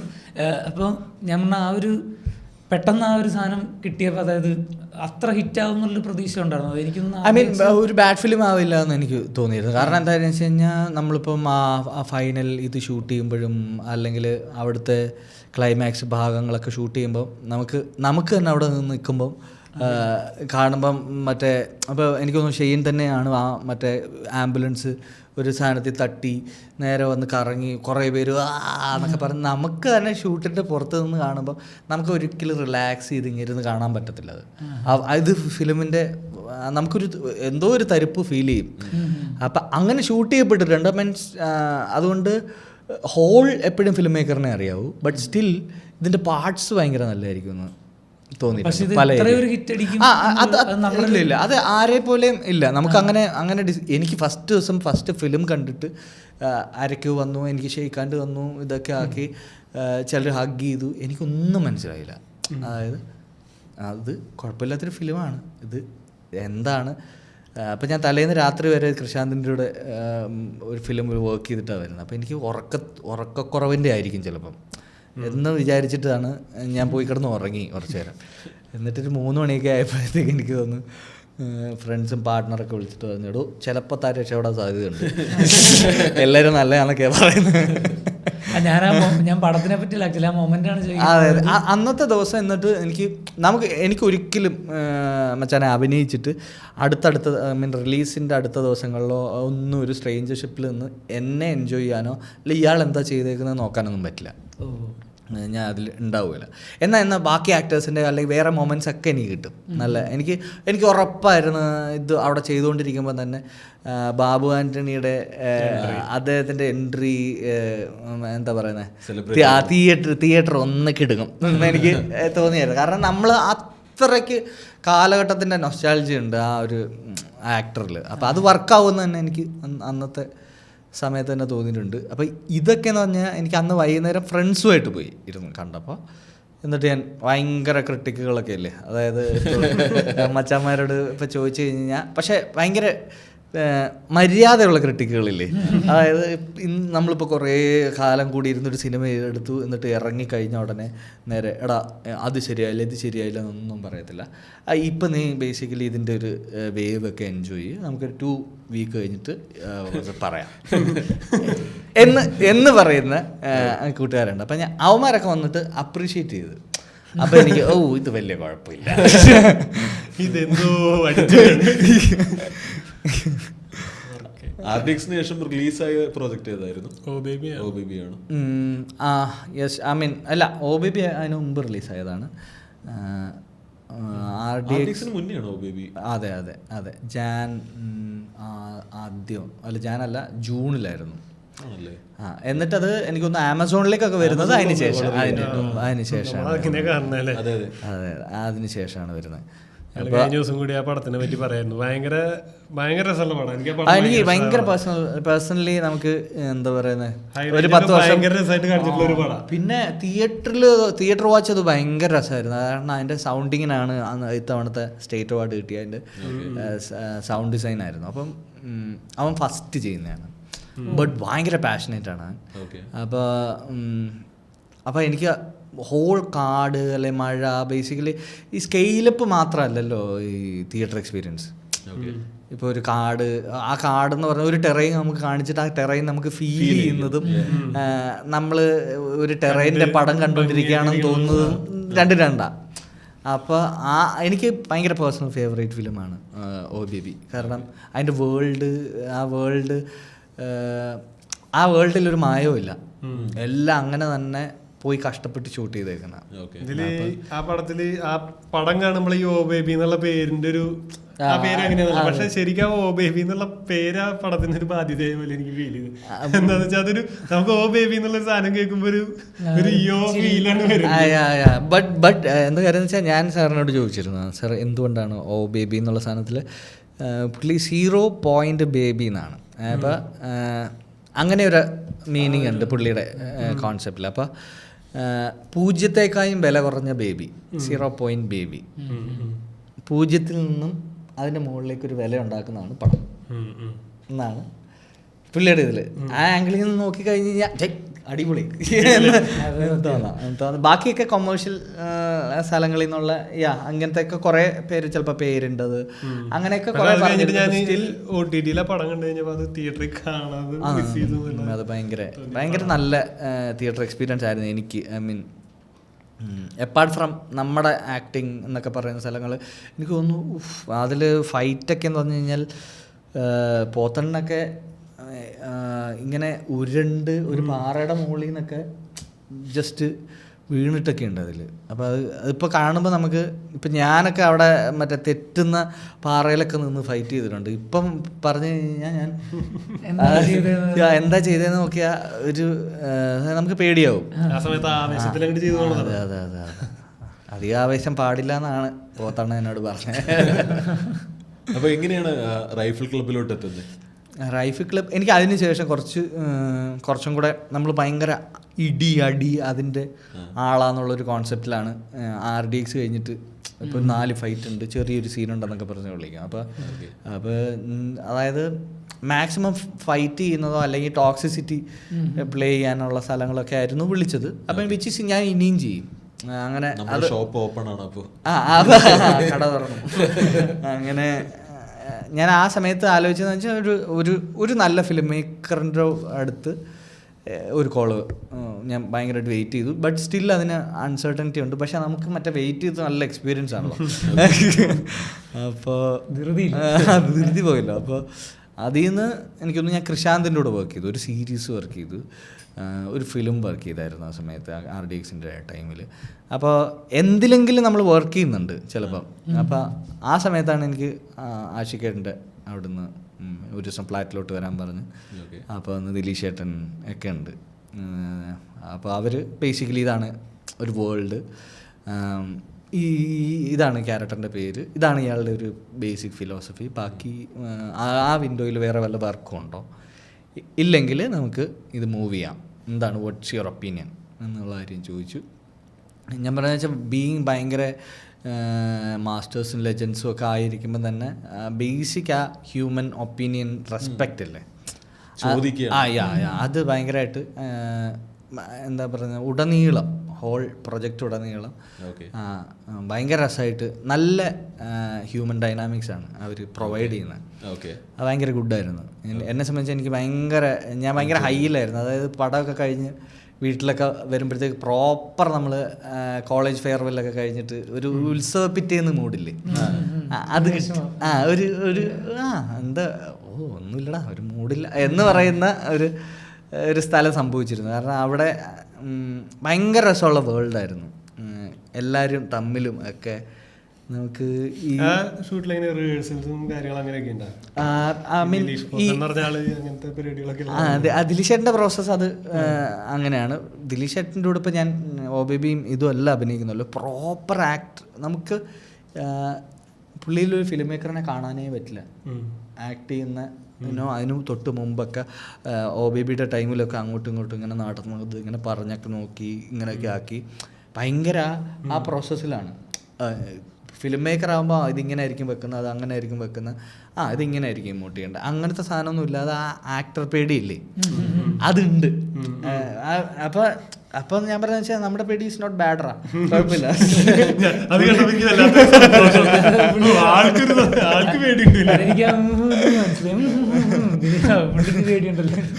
അപ്പോൾ അല്ല ഞാൻ പറഞ്ഞ വെച്ചാൽ അത്ര സ്റ്റുഡൻ്റ് അപ്രോച്ചാണ് പുള്ളി ക്യാരക്ടേഴ്സിനോട്. അപ്പോൾ എനിക്ക് തോന്നുന്നു വെച്ചാൽ പുള്ളിക്കാരന് ശ്യാമേട്ടൻ എഴുതുന്നു, ആഷിക്കേട്ടൻ ആ വേൾഡിലെ ആളല്ലേ ദിലീഷേട്ടൻ. അപ്പോൾ അവർക്ക് ആ ഫ്രീഡം എല്ലാം നിലനിൽക്കുമ്പോൾ തന്നെ ലൈൻസ് പഠിച്ച് ഇതാക്കി ഭയങ്കര പ്രോസസ്സിലുള്ള ആളാണ്. ആഷിക്കേട്ടൻ്റെ ഒരു പ്രോസസ്സിൽ ആഷിക്കേട്ടൻ ഭയങ്കര കാമാണ്. ആവശ്യം ഉണ്ടെങ്കിലുള്ള ഇടപെടലുകളാണ് എപ്പോഴും ഉള്ളത്. അത് നമുക്കൊന്നുകൂടെ നമുക്ക് അത്ര പോവാതെ നമുക്കൊന്ന് ഇങ്ങനെ പിടിച്ചാലോ, ഇത്രയൊക്കെ ഉള്ളൂ. അതിന് മുമ്പ് ഇങ്ങനെ പറയണം അങ്ങനെ പറയണം, അങ്ങനത്തെ ഫിലിം മേക്കിങ്ങേ അല്ല പുള്ളിയുടെ. നമ്മളെന്തായിരിക്കും മനസ്സിലാക്കിയെന്ന് പ്രൊഡ്യൂസ് ചെയ്യട്ടെ, പ്രൊഡ്യൂസ് ചെയ്തിട്ട് ഇടപെടണമെങ്കിൽ ഇടപെടാം, ഇല്ലെങ്കിൽ അത് ക്യാപ്ചർ ചെയ്യാം എന്ന് പറയുന്നൊരു സ്ഥലമാണ്. ഫ്രീഡം ഉണ്ട്. പിന്നെ എല്ലാ എന്താ പറയുന്ന പില്ലേഴ്സിലും അടിപൊളി ആളുകൾ നിൽക്കുന്നതിൻ്റെ ഒരു പാളിയെ അവരപ്പം തന്നെ പറയുകയും അതിന് ചേഞ്ച് വരുത്തുകയും ചെയ്യും എന്നൊക്കെ ഉള്ളൊരു ട്രസ്റ്റ് ഇല്ലേ, അത് ഭയങ്കര കൂടുതലാവും. നല്ലൊരു വർക്ക് പ്ലേസ് ആണ്. നല്ല വർക്ക് പ്ലേസ് ആയിരുന്നു. ഞാൻ വർക്ക് ചെയ്തതിൽ ഞാൻ പറഞ്ഞു വെച്ചാൽ നമ്മൾ ഒരു ഫിലിം ഒരു 4-5 വർഷം കഴിഞ്ഞിട്ട് ഇപ്പോഴല്ലേ ഇതിൻ്റെ ഒരു ഗ്ലോറിയോ അല്ലെങ്കിൽ ഈ കൊമേഴ്ഷ്യൽ വയബിലിറ്റിയോ ഇത് കഴിഞ്ഞിട്ട് നമുക്കുള്ള കൺവേർഷനോ ഒക്കെ എന്താ പറയുന്നത് നമ്മുടെ കരിയറുമായി ബന്ധപ്പെട്ട കാര്യങ്ങളോ ഇതെല്ലാം നിലനിൽക്കുമ്പോൾ നമ്മളിപ്പോൾ ഒരു 5 വർഷമൊക്കെ കഴിഞ്ഞിട്ട് റൈഫി ക്ലബിൻ്റെ എന്തെങ്കിലും ഒരു പാട്ടോ എന്തെങ്കിലും ഒരു ഇമേജോ കണ്ടു കഴിഞ്ഞാൽ നമുക്കൊരു സന്തോഷം വരും. എനിക്ക് തോന്നുന്നു അതാണ് അതിൻ്റെ ടേക്ക് അവേ, അത് വർക്ക് പ്ലേസിൻ്റെ ടേക്ക് അവേയാണ്. അത് പ്രൈസ്ലെസ് ആണ് എനിക്ക് തോന്നുന്നത്. അത് നമുക്ക് ഒരിക്കലും വിലയിടാൻ പറ്റാത്ത ഒരു സന്തോഷമുണ്ട് അതിൽ. അടിപൊളി. ഇനിയിപ്പം അല്ല അങ്ങനല്ല, ഇപ്പൊ ഇതുപോലെ പഴയ പോലെ പ്ലാനിങ് ഉണ്ടോ? ഞാൻ ആ പ്രസ്ഥാനം പൂട്ടി. പുള്ളി താടി എടുത്തു കേട്ടോ. ഇതുവരെ വന്നിരിക്കുന്ന ക്യാരക്ടേഴ്സിനെല്ലാം നല്ല താടി ഉണ്ടാക്കി. അതെ. ഇനി എന്താണ് അങ്ങനെ വേറെ വല്ലതും പ്ലാൻ ഉണ്ടോ? ഞാനിപ്പോൾ നൗഫൽ അബ്ദുള്ള എന്ന് പറഞ്ഞ ഒരു ഫിലിം മേക്കർ, നൈറ്റ് റൈഡേഴ്സ് എന്ന് പറഞ്ഞൊരു സിനിമ ഇപ്പം സംഭവിക്കുന്നുണ്ട്. അപ്പോൾ അതിൽ മാത്യു ആണ് സെൻറ്ററിൽ ചെയ്യുന്നത്. അനൗൺസ് ചെയ്തു, അതിൻ്റെ പ്രോസസ്സ് നടന്നുകൊണ്ടിരിക്കുക. അപ്പം ഞാൻ അതിലപ്പോൾ ഒരു പോലീസ് പരിപാടി ഇങ്ങനെ ജസ്റ്റ് ചെയ്യുന്നുണ്ട്, കുറച്ച് പോർഷനേ ഉള്ളൂ. അപ്പം അതിനു വേണ്ടി തട്ടിയതാണത്. പക്ഷേ സെയിം തന്നെ ടോക്സിക് അല്ല വേറൊരു ഫ്ലേവറാണ്. അല്ല അങ്ങനെ ഇന്ന ക്യാരക്ടർ കിട്ടണം എന്നുള്ളത് പ്ലാൻ ചെയ്യാറില്ലെങ്കിൽ ആഗ്രഹിക്കാറുണ്ടോ? അതായത് ഏതെങ്കിലും ഒരു ഷെയ്ഡിലോട്ട് പോകണം. ഇപ്പോൾ നമുക്ക് ഉറപ്പായിട്ട് അടുപ്പമുള്ള ഇപ്പോൾ കൃഷാന്ത് എൻ്റെ അടുത്ത് ഇപ്പോൾ ഒരു സീരീസ് ചെയ്യാനായിട്ട് നിൽക്കുമ്പോൾ സമയത്ത് എനിക്കിങ്ങനെ കണ്ടിന്യൂസ്ലി കുറച്ച് ടോക്സിസിറ്റി പ്ലേ ചെയ്യാൻ വരുമ്പോൾ പുള്ളി എൻ്റെ അടുത്ത് പറഞ്ഞ് സെയിം ഒരു സാധനം, ഒരു ഗുണ്ടയാണ്, പിന്നെ തനിക്ക് ഇൻട്രസ്റ്റിംഗ് ആയിട്ടുള്ള കാര്യം പറയാം പറ എന്ന് പറഞ്ഞാൽ പറഞ്ഞു, ഈ ഗുണ്ട ഫസ്റ്റ് അടിക്ക് ബോധം കിട്ടുക അയക്കാൻ തരൂ എനിക്ക്. അങ്ങനെ ഞാൻ സീരീസ് പ്ലേ ചെയ്തേക്കുന്നത്. അപ്പം അടുപ്പമുള്ള സുഹൃത്തുക്കൾക്ക് നമുക്ക് വേറെ എന്തെങ്കിലും ഒരു ഷെയ്ഡ് താല്പര്യം ഉണ്ടെന്നും അല്ലെങ്കിൽ ചെയ്യാൻ ആഗ്രഹം ഉണ്ടെന്നൊക്കെ മനസ്സിലാവും. അപ്പം അവർ ചിലപ്പോൾ തരും. ബാക്കി ഫിലിം മേക്കേഴ്സിന് ഇത് ബേസിക്കലി ട്രസ്റ്റിൻ്റെ ഗെയിമാണ്. ഞാനിത് എവനിൽ ഏൽപ്പിച്ചാൽ എവനത് എനിക്ക് എന്തൊക്കെ തരും. അപ്പോൾ എനിക്ക് തോന്നുന്നത് വെച്ചാൽ നമുക്ക് ആരെങ്കിലും അങ്ങനെ ഒരാൾ എനിക്ക് തോന്നുന്നു ഇപ്പോൾ ഒരു വലിയ ഫിലിമിലേക്ക് അല്ലെങ്കിൽ ഒരു വലിയ കൊമേഴ്ഷ്യലിലേക്ക് നഹാസ് ശരി ഇതിൻ്റെ മെയിൻ ആൻറ്റഗണിസ്റ്റ് എന്ന് പറയുന്ന സ്ഥലത്ത് നഹാസ് ഇയാളെ കൊണ്ട് ചെയ്യിക്കാൻ പറ്റുമെന്ന് അയാൾക്ക് ഏതോ ഒരു മൊമെൻറ്റ് ട്രസ്റ്റ് തോന്നി. ആ ട്രസ്റ്റാണ് നമുക്കത് ചെയ്യാൻ പറ്റുമെന്ന് മനസ്സിലാവുന്ന പോലും. മനസ്സിലാകുന്നത്. അപ്പോൾ ഇത് കളക്റ്റീവായിട്ട് ഫിലിം മേക്കേഴ്സിൽ സംഭവിക്കണം എങ്കിൽ അപ്പോൾ ഒരു ഹ്യൂമർ കൊടുത്തു കഴിഞ്ഞാൽ നിൽക്കുമോ ഇല്ലയോ എന്നൊക്കെ അറിയണമെന്നുണ്ടെങ്കിൽ എനിക്ക് തോന്നുന്നു മാക്സിമം അതല്ലാതെ ഇപ്പം ജോൺ അല്ലെങ്കിൽ അങ്ങനെ ആരെങ്കിലും ഡയറക്റ്റ് ചെയ്യുമ്പോഴത്തേക്ക് കുറച്ചും കൂടെ ഓപ്പൺ ആയിട്ട് നമുക്ക് ഷെയർ ചെയ്യാം. എടാ എന്തെങ്കിലും ഒരു രസമുള്ള സാധനം തടാ എന്ന് വേണേൽ പറയാം.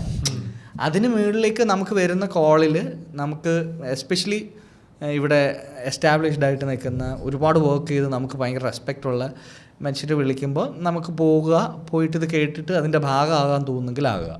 ഞാൻ നിർബന്ധമായും വരുന്ന എല്ലാ റോൾസും ചെയ്യണം, അത്രയധികം എന്താ പറയുന്നത് കണ്ടിന്യൂസ് ഇങ്ങനെ ചെയ്തുകൊണ്ടിരിക്കണം, അങ്ങനത്തെ സ്ഥലവും എനിക്കില്ല. ഏതെങ്കിലും ഒരു ഫിലിം മേക്കറിൻ്റെ കൂടെ കുറച്ച് നാൾ നിൽക്കുമ്പോഴത്തേക്ക് ഇയാൾ ഉണ്ടാക്കുന്നൊരു വേൾഡ് മനസ്സിലാവും, അതിനകത്തോട്ട് ഇയാൾ ഉദ്ദേശിക്കുന്ന ക്യാരക്ടർ നമുക്ക് മനസ്സിലാവും, അതിനകത്തോട്ട് നമുക്ക് കോൺട്രിബ്യൂട്ട് ചെയ്യാൻ പറ്റുന്ന കാര്യങ്ങൾ കോൺട്രിബ്യൂട്ട് ചെയ്ത് അതിൻ്റെ കൂടെ അങ്ങ് ജല്ലായിട്ട് നിൽക്കാൻ പറ്റണം. അതായത് നമ്മളൊരു ഭാരമാവരുത് ആ പ്രൊജക്റ്റിൽ എന്നാണ് എനിക്ക് തോന്നുന്നത്. നമ്മുടെ വേഴ്സറ്റാലിറ്റി സംബന്ധിച്ചിടത്തോളം ഒരു ഡയറക്ടർ നമ്മളെ വിശ്വസിച്ച് ഒരു കോൾ എടുക്കണം, അല്ലെങ്കിൽ അങ്ങനെയാണ് അപ്രോച്ച് ചെയ്യേണ്ടത് എന്നുള്ളതാണ്. ട്രസ്റ്റ് നമ്മൾ ബിൽഡ് ചെയ്യണം. ആ ട്രസ്റ്റ് നമ്മൾ ബിൽഡ് ചെയ്യണം. നമുക്ക് പറ്റുന്ന സ്ഥലങ്ങളിൽ നമുക്ക് ഇങ്ങനത്തെ എന്തെങ്കിലും ഡിഫറെൻ്റ് ആയിട്ട് എന്തെങ്കിലും ഒരു ഫ്ലെയർ കാണിക്കാനായിട്ടൊരു ഫിലിം മേക്കർ നമ്മളോട് പറയുന്ന സമയത്ത് നമുക്കത് ഗ്രാബ് ചെയ്യാൻ പറ്റണം. നമുക്ക് ഞാൻ ഇത് ചെയ്തിട്ടൊന്നുമില്ല, ബട്ട് നിങ്ങൾക്ക് ട്രസ്റ്റ് ഉണ്ടെങ്കിൽ ഞാൻ ട്രൈ ചെയ്യാം. അപ്പൊ എന്റെ കൈ മറ്റേ ആ ലക്ഷ്യം, പിന്നെ മറ്റേ നരനിൽ പറയുന്ന പോലെ ഈ കിഴങ്ങ് എന്റെയാന്ന് പറയുന്ന പോലെ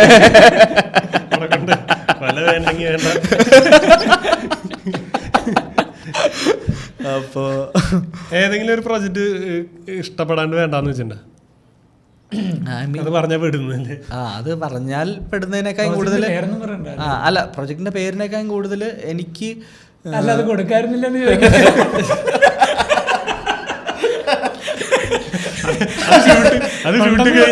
ഉണ്ടെന്ന് പറഞ്ഞു. അപ്പൊ എന്ന് വിളിച്ചൂടെ പുള്ളി ഇത്ര നേരമായിട്ട് ഇന്ന് വരെ ഞാൻ സത്യം പറഞ്ഞ പ്രോ സംസാരിക്കുമ്പോ ഞാൻ ഇങ്ങനെ കണ്ണിന്റെ നമ്മളല്ലാതെ ഇപ്പൊ ഞാൻ പറഞ്ഞത് കൂടിപ്പോകും, അല്ലാതെ കൂടിപ്പോന്ന് വെച്ചാൽ കുറച്ച് ലെങ്ത് ആയി പോകും. ആ കണ്ണിന്റെ കാര്യം പറഞ്ഞു കഴിഞ്ഞാൽ കമ്മ്യൂണിക്കേറ്റ് ചെയ്യുമ്പോൾ അതിനകത്ത് ആയി പോകണ്ട. അപ്പൊ ജോൺ ചോടക്ക് എന്താ പറഞ്ഞപ്പോഴും ഞാൻ മുഖം കൊടുത്തില്ല. അപ്പൊ ഞാൻ അതും പ്രോസസ് ചെയ്യണുണ്ട് തലയ്ക്കകത്ത്. പക്ഷെ ഞാൻ കുറച്ചേരം കഴിഞ്ഞ് നിങ്ങൾ തമ്മിൽ ഐ കോണ്ടാക്ട് ആയപ്പോഴാണ് ഞാൻ ജോൺ ചോദി ശ്രദ്ധിക്കണേ. അപ്പൊ ഞാൻ ഒരിച്ചിരി സമയം അപ്പുറത്തോട്ട് പോയിട്ടാണെങ്കിൽ ചിന്തിച്ച് പുള്ളി കഴിഞ്ഞ് കുറെ നേരമായിട്ട് മിണ്ടിയിട്ടില്ല. കാരണം ഒരു മനുഷ്യൻ എങ്ങനെ ആക്ലാവിന്ന് അങ്ങോട്ട് പോയി കാര്യങ്ങൾ ചെയ്തെടുക്കുമെന്ന് അറിഞ്ഞപ്പോ അല്ല ശരിക്കും എനിക്ക് ഭയങ്കര റെസ്പെക്ട് തോന്നുന്നു. അല്ല ശരിക്കും ഞാൻ മറ്റേ RDX കഴിഞ്ഞ സമയത്ത് ബ്രോയുടെ ആ ഇന്റർവ്യൂസ് ഒക്കെ കണ്ടിട്ടുണ്ടായിരുന്നു. എനിക്ക് ഞാൻ പണ്ടൊക്കെ നമ്മൾ ഈ പറഞ്ഞ ഒരു പടം കണ്ടു കഴിഞ്ഞാൽ വില്ലൻ എന്ന് പറയുമ്പോൾ നമുക്ക് ദേഷ്യം തോന്നും വെറുതെ. പക്ഷെ അത് ശരിക്കും അഭിനയം കറക്റ്റ് ആവുന്നതിന്റെയാണ്. ഇപ്പൊ കുറച്ചുകൂടെ എനിക്ക് തോന്നി മച്ചാനെ മീഡിയം മാറുന്നതിന്റെ ഒരു ലക്ഷണമായിട്ടാണ്. ഇപ്പൊ ഞാൻ ഒരു 13 വയസ്സ് 10 വയസ്സൊക്കെ ഉള്ളപ്പോൾ കീരിക്കാടൻ ജോസിനെയോ അല്ലെങ്കിൽ സ്പടികൻ ജോർജിനെയോ കണ്ടു കഴിഞ്ഞാൽ എന്ന് പറഞ്ഞ പോയി മിണ്ടത്തില്ല. എനിക്ക് ഞാൻ ശരിക്കും ആ ഇമേജും ഇതുമായിട്ട് കിടക്കും, പേടിയാവും. പക്ഷെ പുതിയ കുട്ടികൾ ഇതേ അല്ല. കാരണം ഞാൻ തിയേറ്റർ വിസിറ്റിനൊക്കെ പോകുമ്പോഴത്തേക്ക് ചെറിയ പിള്ളേരൊക്കെ വന്ന് man can I take A pick? Okay. അപ്പോൾ എനിക്ക് മനസ്സിലായെന്ന് പറഞ്ഞാൽ അവരുടെ ഒരു ആറ്റിറ്റ്യൂഡ് എന്ന് പറഞ്ഞു കഴിഞ്ഞാൽ നമ്മൾ നെറ്റ്ഫ്ലിക്സും അങ്ങനത്തെ കുറേ കാര്യങ്ങൾ കാണുന്നതാണ്. അത് ഈ ഒരുപാട് വില്ലന്മാരെ കണ്ടിട്ടുണ്ട്, ബട്ട് നീ കുഴപ്പമില്ല. അത്രേ ഉള്ളൂ. ഇത് വർക്കാണെന്നറിയാം അവർക്ക് ഇത്ര ചെറുതില്. നമുക്കെന്ന് പറഞ്ഞാൽ നമ്മള് നമ്മൾ ഭയങ്കരമായിട്ട് വിശ്വസിക്കുമായിരുന്നു. നമുക്ക് ഈസി ആയിട്ട് എന്താ പറയുന്നത് ഏതെങ്കിലും ഒരു വില്ലന്റെ എന്തെങ്കിലും ഒരു പരിപാടിയൊക്കെ കാണിച്ച് ചോറൊക്കെ കൊടുക്കാൻ പറ്റുമായിരുന്നു. ചെറിയ പിള്ളേർക്ക് പേടിപ്പിച്ചിട്ട് കൊടുക്കാൻ പറ്റുമായിരുന്നു. പിന്നെ നമ്മൾ അടുത്തൊരു പടത്തിലാണല്ലോ അവരെ കണ്ടാൽ നമ്മള് ഈ പുള്ളി നല്ല വേറെ ക്യാരക്ടറാണെന്ന് നമ്മൾ വിചാരിക്കും. എന്തോ ടെന്റിന് പുള്ളി ചതിക്കും, ആ പേടിയൊക്കെ വരുമല്ലോ. കാരണം നമ്മുടെ മനസ്സിൽ ആ ഒരു ഞങ്ങള് ബാബുവിന്റെ കണ്ടപ്പം പറഞ്ഞു, ചേട്ടാ നിങ്ങള് ശരിക്കും ഈ ഉപ്പുകണ്ടം ബ്രദേഴ്സ് അല്ലെങ്കിൽ നായകന്മാരുടെയൊക്കെ കൂടെ ചേട്ടൻ വരുമ്പോ ഞങ്ങൾക്ക് എന്താ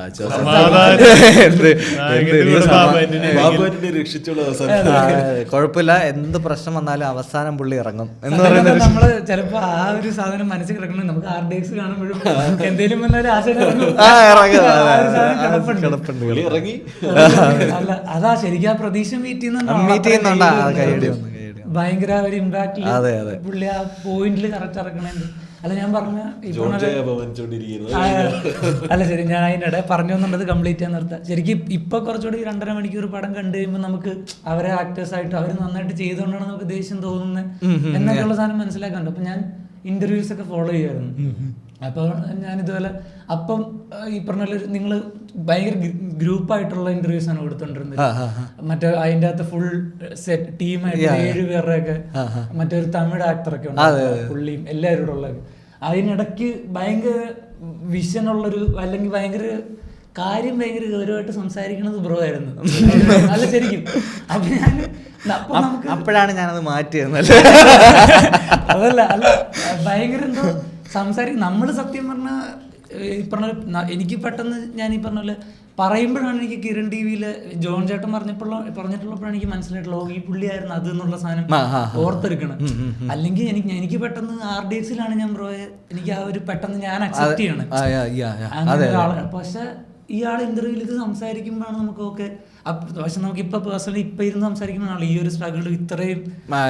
ഞാൻ ഈ പുള്ളിക്ക് എന്തൊരു വിവരമാണ് ഞാൻ ഇതിനിടയിൽ ഇങ്ങനെ ചോദിക്കാൻ എന്താ സത്യം. ഞാൻ നേരത്തെ ഈ സത്യം നമ്മുടെ ഏറ്റവും വലിയ പ്രശ്നം നമ്മൾ ഈ ഓവർലാപ്പ് സംസാരിക്കുന്ന ഇടയിൽ നമ്മള് ചുമ്മാ കുറച്ച് എന്റർടൈനിങ് ആക്കാൻ അങ്ങനെ. പക്ഷെ ഞാൻ ഇന്ന് മിണ്ടിയിട്ടേ, കാരണം കുറെയൊക്കെ നമ്മള് ഞാൻ പറഞ്ഞ ആ പോകുന്ന പോയിന്റിൽ നമുക്കിങ്ങനെ ഓക്കെ ഞാൻ ഈ റൂട്ടിലാണെന്ന് നമ്മളെ അഭിനയത്തിന്റെ നല്ല നമ്മൾ ചെയ്യണ കാര്യങ്ങളിലും നമ്മൾ എല്ലാരും ചിന്തിക്കുന്ന ഒരു സാധനം ബ്രോ ഒരു 5 വർഷം മുന്നേ ചിന്തിച്ച കാര്യത്തിലാണ് ഇപ്പൊ കിടക്കണം. അല്ലെങ്കിൽ ആ ഇടയ്ക്ക് ഇതുപോലെ ഡ്രസ്സിങ് ശ്രദ്ധിക്കാൻ അത് മാറുന്നു, ലൈസൻസിലോട്ട് പോകണു പരിപാടി, ഇതൊക്കെ എല്ലാവരുടെയും എനിക്ക് ഭയങ്കര മോട്ടിവേഷൻ സാധനം കിട്ടും. എനിക്ക് തോന്നിയ മച്ചാനെ നമ്മൾ ആ ജേണിയിൽ നിൽക്കുന്ന സമയത്തുള്ള നമ്മളുണ്ടാക്കുന്ന കണ്ടന്റ് ഇല്ലേ, അതിന് എനിക്ക് തോന്നുന്നത് വെച്ചാൽ കൂടുതൽ സത്യസന്ധത ഉണ്ടാവും തോന്നുന്നു. ഇപ്പൊ ഞാൻ ആ എന്താ പുറത്ത് പോകത്തെ അല്ലെങ്കിൽ എന്നോട് ശ്യാമേട്ടൻ എപ്പോഴും ചോദിച്ചു എടോ ഇൻസോംനിയ എനിക്ക് ഇഷ്ടപ്പെട്ടു എന്നൊക്കെ ശ്യാമേട്ടൻ പറഞ്ഞപ്പോൾ ഞാൻ പറഞ്ഞു ആ സമയത്ത് ശരിക്കും കുറച്ച് ലേസിയായ അങ്ങനെ പ്രത്യേകിച്ച് എന്ത് കാര്യത്തിനും വേണമെങ്കിൽ എങ്ങോട്ട് വേണമെങ്കിലും പോകാൻ പറ്റുന്ന, അങ്ങനെ ഏതോ ഒരു സ്ഥലത്ത് കൃത്യമായി പ്രസൻറ്റ് ചെയ്യപ്പെടേണ്ട ആളല്ലാത്തതിൻ്റെ ഒരു സ്വാതന്ത്ര്യമില്ലേ, അതിൽ നിന്നുകൊണ്ടാണ് നമുക്ക് ഉറക്കമില്ലാത്ത ഒരാളുടെ 5 രാത്രി ചെയ്താലോ എന്ന് തോന്നുന്നത്. Because of the journey. ഇല്ലെങ്കിൽ എനിക്ക് തോന്നുന്നത് വെച്ചാൽ നമ്മൾ ആലോചിക്കുന്ന കണ്ടന്റിനും ആ വ്യത്യാസം വരും. അപ്പോൾ എനിക്ക് തോന്നുന്നത് വെച്ചാൽ അങ്ങനത്തെ ആ പാത്ത് ഉണ്ടെങ്കിൽ ആ പാത്തിൽ തന്നെ ഉണ്ട് നമുക്ക് പോകാനുള്ള സാധനങ്ങളെന്ന് തോന്നുന്നു ക്രിയേറ്റീവ്ലി. അപ്പോൾ അത് തന്നെ ചുറ്റുമുണ്ട്. കാരണം അതാണ് മോർ റിലേറ്റബിൾ. കാരണം മെജോറിറ്റി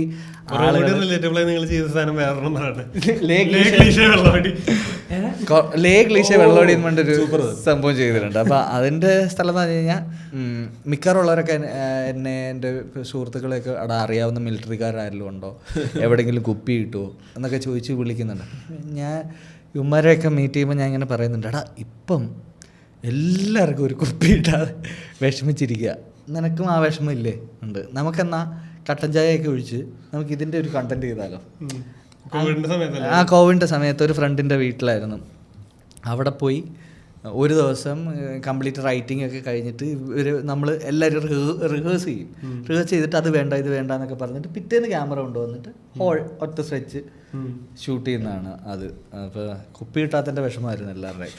അപ്പം ആ സമയത്ത് നിന്നുകൊണ്ട് എനിക്ക് എന്താ പറയുന്നത് ഈ സ്ട്രെയിഞ്ച് ആയിട്ടുള്ള ചില കോംപ്ലിമെൻ്റ് ഒക്കെ വരും വെച്ചാൽ എവിടെ ഞാൻ IFFKയിൽ 1001 ആളൊക്കെ കഴിഞ്ഞ് എന്തോ ഭയങ്കര കണ്ടന്റഡായ ഞാൻ എന്തോ ചെയ്തു എന്ന് പറഞ്ഞിട്ട് വരൂ അപ്രീസിയേഷൻ ഓക്കെ എന്ന് പറഞ്ഞ് നിൽക്കുമ്പോൾ മച്ചാൻ വന്നിട്ട് പറഞ്ഞു കറക്റ്റ് കള്ളുകൂടിയ ലേഗ്ലീഷ വെള്ളുകൂടിയിൽ നിങ്ങൾ ശരിക്കും സാധനമല്ലേ അടിച്ച് എന്നൊക്കെ ചോദിച്ചു. എന്നിട്ട് അവരുടെ കുറേ സുഹൃത്തുക്കളുടെ പേരുകളൊക്കെ പറഞ്ഞു. അപ്പോൾ എന്നിട്ട് പുള്ളി ചോദിച്ചു ഒരെണ്ണം അടിക്കുന്നോന്ന് ചോദിച്ചു. ഇല്ല. അപ്പം ഞാൻ വെച്ചാൽ നമ്മളിവിടുന്ന് എന്ത് കാര്യം ആലോചിച്ചിട്ടാണെങ്കിൽ കണക്ട് ചെയ്യുന്നത് നമ്മുടെ കയ്യിലല്ല. നമുക്കിത് ഉണ്ടാക്കാന്നുള്ളതേ ഉള്ളൂ. ഇത് ഉണ്ടാക്കി ഇതിങ്ങനെ അങ്ങോട്ട് വിട്ടാൽ നമ്മുടെ അല്ല. കാരണം കണക്ട് ചെയ്യുന്ന സ്ഥലങ്ങൾ നമുക്ക് ഊഹിക്കാനേ പറ്റില്ല. ഏതൊക്കെ സ്പേസിൽ നിന്നുണ്ടായിരിക്കും ഇതാക്കി. ഇപ്പം ലേക്ക് ലീഷ വെള്ളോടിയോ ഇൻസോംനിയയിൽ കുറേ പേര് ഡിപ്രഷൻ ഓറിയൻറ്റഡ് ഒക്കെ, ഞാൻ ഭയങ്കര സിവിയർ ഡിപ്രഷനിലാണ്, അപ്പോൾ ഇത് എന്തുകൊണ്ട് ഇതെന്താ ചെയ്യേണ്ടത്. അപ്പോൾ ബേസിക്കലി അവരുടെ വിചാരം എന്ന് പറഞ്ഞാൽ നമ്മൾ അങ്ങനെ ഒരു സ്പേസ് ചെയ്യുമ്പോൾ നമുക്ക് ഇതിൽ നിന്ന് എങ്ങനെ പുറത്തു വരാമെന്ന് അവർക്ക് പറഞ്ഞു കൊടുക്കാൻ പറ്റുമെന്നാണ്. പറ്റില്ല, ഒരിക്കലും പറ്റില്ല. നമുക്കൊരു അവസ്ഥ കാണിക്കാനേ പറ്റൂ. ഇത് പ്രോപ്പർ തെറാപ്പി വേണം. അല്ലെങ്കിൽ അപ്പം അതിൻ്റെ സ്റ്റിഗ്മയൊക്കെ എല്ലാ കാലത്തും ഇപ്പോഴും നമ്മൾ എന്തൊക്കെ മോഡേണാന്ന് പറഞ്ഞാലും നിലനിൽപ്പുണ്ട്. ഒരു തെറാപ്പിക്ക് പോകാൻ ഞാനൊന്നും തെറാപ്പിക്കൊന്നും വന്നു അതിൻ്റെ എനിക്ക് അത്ര പ്രശ്നമൊന്നുമില്ല എന്നൊക്കെ വിചാരിക്കുന്നവരുണ്ട്. അപ്പോൾ പ്രോപ്പറായി ഹെൽപ്പ് എടുക്കാം ഇങ്ങനത്തെ. അപ്പം ഞാൻ ഇങ്ങനെയൊക്കെയാണ് ഞാൻ പറഞ്ഞതെന്ന് വെച്ചാൽ നമ്മൾ ഒരിക്കലും അങ്ങനത്തെ ഒരു സംഭവം എഴുതി അവിടെ നമ്മൾ ഇത് ചെയ്യുമ്പോഴത്തേക്ക് ഭയങ്കര ഡിപ്രഷനിലുള്ള ഒരാൾ നമ്മളോട് ഞാൻ ഭയങ്കര സിവിയർ ഡിപ്രഷനിലാണ്, ഞാൻ എന്താ ചെയ്യേണ്ടതെന്ന് നമ്മളോട് ചോദിക്കുമ്പോൾ നമ്മൾ വിചാരിക്കുന്നേ ഇല്ലല്ലോ. അപ്പം തന്നെ അല്ല, അപ്പം ഞാൻ പറഞ്ഞ വെച്ചാൽ കണക്ട് ചെയ്യുന്നത് നമ്മുടെ കയ്യിലല്ലെന്ന് ഞാൻ പറഞ്ഞത്. നമ്മളെ എന്തെല്ലാം സിനിമകൾ നമ്മൾ ഏതെല്ലാം സിറ്റുവേഷന് ജീവിതത്തിൻ്റെ സിറ്റുവേഷനിലൊക്കെ നിന്നുകൊണ്ട് നമ്മൾ കണ്ടിട്ടുണ്ട്. എന്നിട്ട് അവരുദ്ദേശിക്കാത്ത എന്തെല്ലാം കാര്യങ്ങൾ നമ്മൾ കണക്ട് ചെയ്തിട്ടുണ്ട്. അപ്പോൾ നമ്മുടെ കയ്യിലല്ല. ഓണർഷിപ്പൊക്കെ എടുക്കാം, പേറ്റൻ്റൊക്കെ വാങ്ങാന്നുള്ളതേ ഉള്ളൂ. അല്ലാതെ എങ്ങനെ ചിന്തിക്കണം ഈ കൃഷാന്തിന്റെ കൂടെ ചെയ്ത് സീരീസ് അത് വന്നിട്ടുണ്ടോ? ഇല്ല, ഫെബ്രുവരി മാർച്ചിലെന്തോ വരും. പക്ഷേ കൃഷാന്ത് ഒരു ഭയങ്കര ക്രേസി ഗുഡ് മനുഷ്യനാണ്. അത് ഞാൻ പറഞ്ഞതെന്ന് വെച്ചാൽ ബെസ്റ്റ് നല്ല സ്ട്രീറ്റ് സ്കില്ലില്ലേ. ഇപ്പം നമുക്കൊക്കെ വേറെ എന്തില്ലെങ്കിലും പുറത്തിറങ്ങി നമ്മളിപ്പം എങ്ങോട്ട് വിട്ടാലും നമ്മൾ എവിടെയെങ്കിലും പോയി ഭക്ഷണം കഴിച്ച് എവിടെയെങ്കിലും കിടക്കാനുള്ളൊരു സ്ഥലം ഒപ്പിച്ച് അവിടെ എവിടെയെങ്കിലും കിടക്കും. മനസ്സിലാവുന്നു? അയ്യോ ഞാൻ എന്ത് ചെയ്യും, ഞാൻ അറിയാത്ത സിറ്റി, അങ്ങനെയൊന്നും ഇല്ലല്ലോ. കാരണം അത് നമ്മുടെ നിന്ന് എടുത്തുകൊണ്ട് പോകാൻ പറ്റില്ല ആർക്കും. അത് അവിടെ തന്നെ കാണും. അത് നമ്മുടെ ഭയങ്കര ലൈഫ് ഫോഴ്സാണ്. അപ്പോൾ ആ ലൈഫ് ഫോഴ്സ് ഉള്ള ഒരാൾക്ക് IIT പോലുള്ള ഡിസൈൻ സ്കൂളിൽ നല്ല എഡ്യൂക്കേഷൻ കിട്ടി.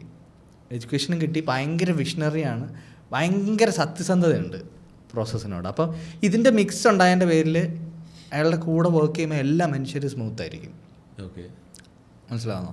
ഇപ്പോൾ ഒരാളിങ്ങനെ ടെൻഷൻ അടിച്ചിരിക്കുകയാണെങ്കിൽ ഇത് എനിക്കിപ്പോൾ തന്നെ വേണം, ചേട്ടൻ ടെൻഷൻ അടിച്ചിരിക്കുകയാണോ എന്ന് ചോദിച്ച് ഇപ്പം എന്താ പറയുന്നത്, നമുക്ക് പുതിയൊരാളെ അഭിനയിക്കാൻ കൊണ്ടുവന്നിട്ട് അവർക്കറിയില്ല അവരെ കൊണ്ട് നമ്മൾ ഇതാണ് പ്ലേ ചെയ്യേണ്ടതെന്ന്. ഓക്കെ, പക്ഷെ നമുക്കറിയാം അയാളെ ഞാൻ വിളിച്ചേക്കുന്നത് ഇത് പ്ലേ ചെയ്യാനാണ്. ഇതിൻ്റെ ഉത്തരവാദിത്തം 50-50.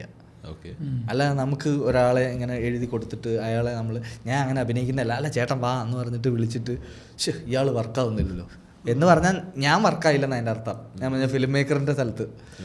കാരണം അയാൾക്കറിയില്ലല്ലോ. നമ്മളിപ്പോൾ ഒരു തിയേറ്റർ ആക്ടറെയോ അല്ലെങ്കിൽ ഭയങ്കര പ്രൊഫഷണൽ ആക്ടറെയോ വിളിച്ച് കഴിഞ്ഞാൽ നമുക്ക് വേണമെങ്കിൽ നിരാശപ്പെടാം, എനിക്ക് വേണ്ട കിട്ടിയില്ലല്ലോ എന്നൊക്കെ പറയാം. പക്ഷെ നമുക്കൊരു സ്പെസിഫിക് ഫേസ് വേണം, ഒരു ഭയങ്കര അങ്ങനെയൊക്കെ വിളിച്ച് ഇരുത്തിയിട്ട്. അപ്പോൾ അതുകൊണ്ട് ആ സ്ഥലമൊക്കെ എന്ന് പറഞ്ഞാൽ പുള്ളി ചേട്ടൻ എങ്ങനെ ആയിരിക്കും സംസാരിക്കുന്നത്, ചേട്ടൻ ഇങ്ങനെ ഇത് മതി ചേട്ടാ, ഇത് ഒന്നുകൂടെ പറയാൻ പറ്റുമോ, നമുക്ക് നോക്കാം, ഇല്ലെങ്കിൽ നമുക്ക് വീണ്ടും ഷൂട്ട് ചെയ്യാമല്ലോ എന്ന് പറയുന്ന സ്പേസ് വരികയും. ഇതൊന്നും അല്ലാതെ ഭയങ്കര തിയേറ്റർ സ്ഥലം എന്നൊക്കെ പറയുമ്പോൾ ഇയാളെ സോഫ്റ്റൻ ചെയ്ത് വിടാതെ മച്ചാനെ ബാഡ് ആക്ടിങ് ആണ് ഒന്നുകൂടെ തരണം എന്നും ഷെയർ ചെയ്യാൻ പറ്റുന്ന ഭയങ്കര ഡിഫറെൻറ്റ് ഡൈനാമിക്സ് ഉള്ള ഭയങ്കര രസമുള്ള ആളാണ്. നമുക്ക് വർക്ക് ചെയ്ത് കഴിഞ്ഞാൽ നമുക്ക് ചുമ്മാ ഇവിടെ എവിടെയെങ്കിലും ഷൂട്ട് നടക്കുന്നതെന്ന് പറഞ്ഞാൽ ഞാൻ അങ്ങോട്ട് വരുവാ എന്ന് പറയാൻ തോന്നും. കാരണം വർക്ക് സ്പേസ് ഭയങ്കര അടിപൊളിയാണ്. അപ്പോൾ പുള്ളിയുടെ ഈ കോൺസെപ്റ്റിൽ പുള്ളി ഞാൻ എപ്പോഴും സംസാരിച്ചിട്ടുള്ള ഈ മിസ്റ്റിഫിക്കേഷൻ എന്ന സാധനം, അതായത് ഇത് വേറൊരു പരിപാടിയാണ്, മനസ്സിലാവുന്നു? ഇത് വേറൊരു പരിപാടിയാണ്, ഇതെന്തോ മേളിൽ നിന്ന് മറ്റേ മഞ്ഞ വെളിച്ചം വന്ന് തലയിൽ തട്ടുന്ന എന്തോ ഒരു പരിപാടി അല്ലാതെ ഹീസ് സോ സയൻറ്റിഫിക്, ഭയങ്കര സയൻറ്റിഫിക്കാണ്. അപ്പോൾ പുള്ളിക്ക് 100 ഇപ്പം നമ്മളെ രണ്ടുപേരും കൂടെ അഭിനയിച്ചിട്ട് ഞങ്ങൾ വർക്കാവുന്നില്ല, ഞങ്ങൾക്ക് ഡയലോഗ് പറ്റുന്നില്ല എന്നുണ്ടെങ്കിൽ പുള്ളിയുടെ കയ്യിൽ ഞങ്ങളെ വെച്ച് തന്നെ പുള്ളി ഒരു 50 ടൂളുണ്ടാവും ഇത് അച്ചീവ് ചെയ്യാൻ. നമ്മുടെ കക്ഷത്തെങ്കിലും വെച്ചിട്ട് അയാൾ എടുക്കും. മനസ്സിലാവുന്നു? അതായത് അത്ര എക്യുപ്ഡാണ്. ഓക്കെ. അപ്പോൾ അങ്ങനെയുള്ള ആളുകളോട് വർക്ക് ചെയ്യുമ്പോൾ നമുക്ക് അടുത്തടുത്ത ഇപ്പോൾ പുള്ളിക്ക് ഒരു ക്രൈയിങ് സീക്വൻസ് ആണ് വേണ്ടത്. ഇപ്പോൾ ജോണിനെ കൊണ്ട് കരയിക്കുകയാണ്, അല്ലെങ്കിൽ മച്ചാനെ കൊണ്ട് കരയിക്കുകയാണ്. ജോണിനെ അഭിനയിച്ച മിക്ക പടത്തിൽ സജഷൻ മാത്രമേ, കാരണം ഫ്രണ്ടിൽ നിന്ന് എടുക്കുന്ന എഡിറ്റ് പോകും, പിന്നെ ബാക്കി എന്നൊക്കെ ഡയലോഗ് എന്നിട്ട് അതിന് പോയി ഡബ് ചെയ്തിട്ട് വരും.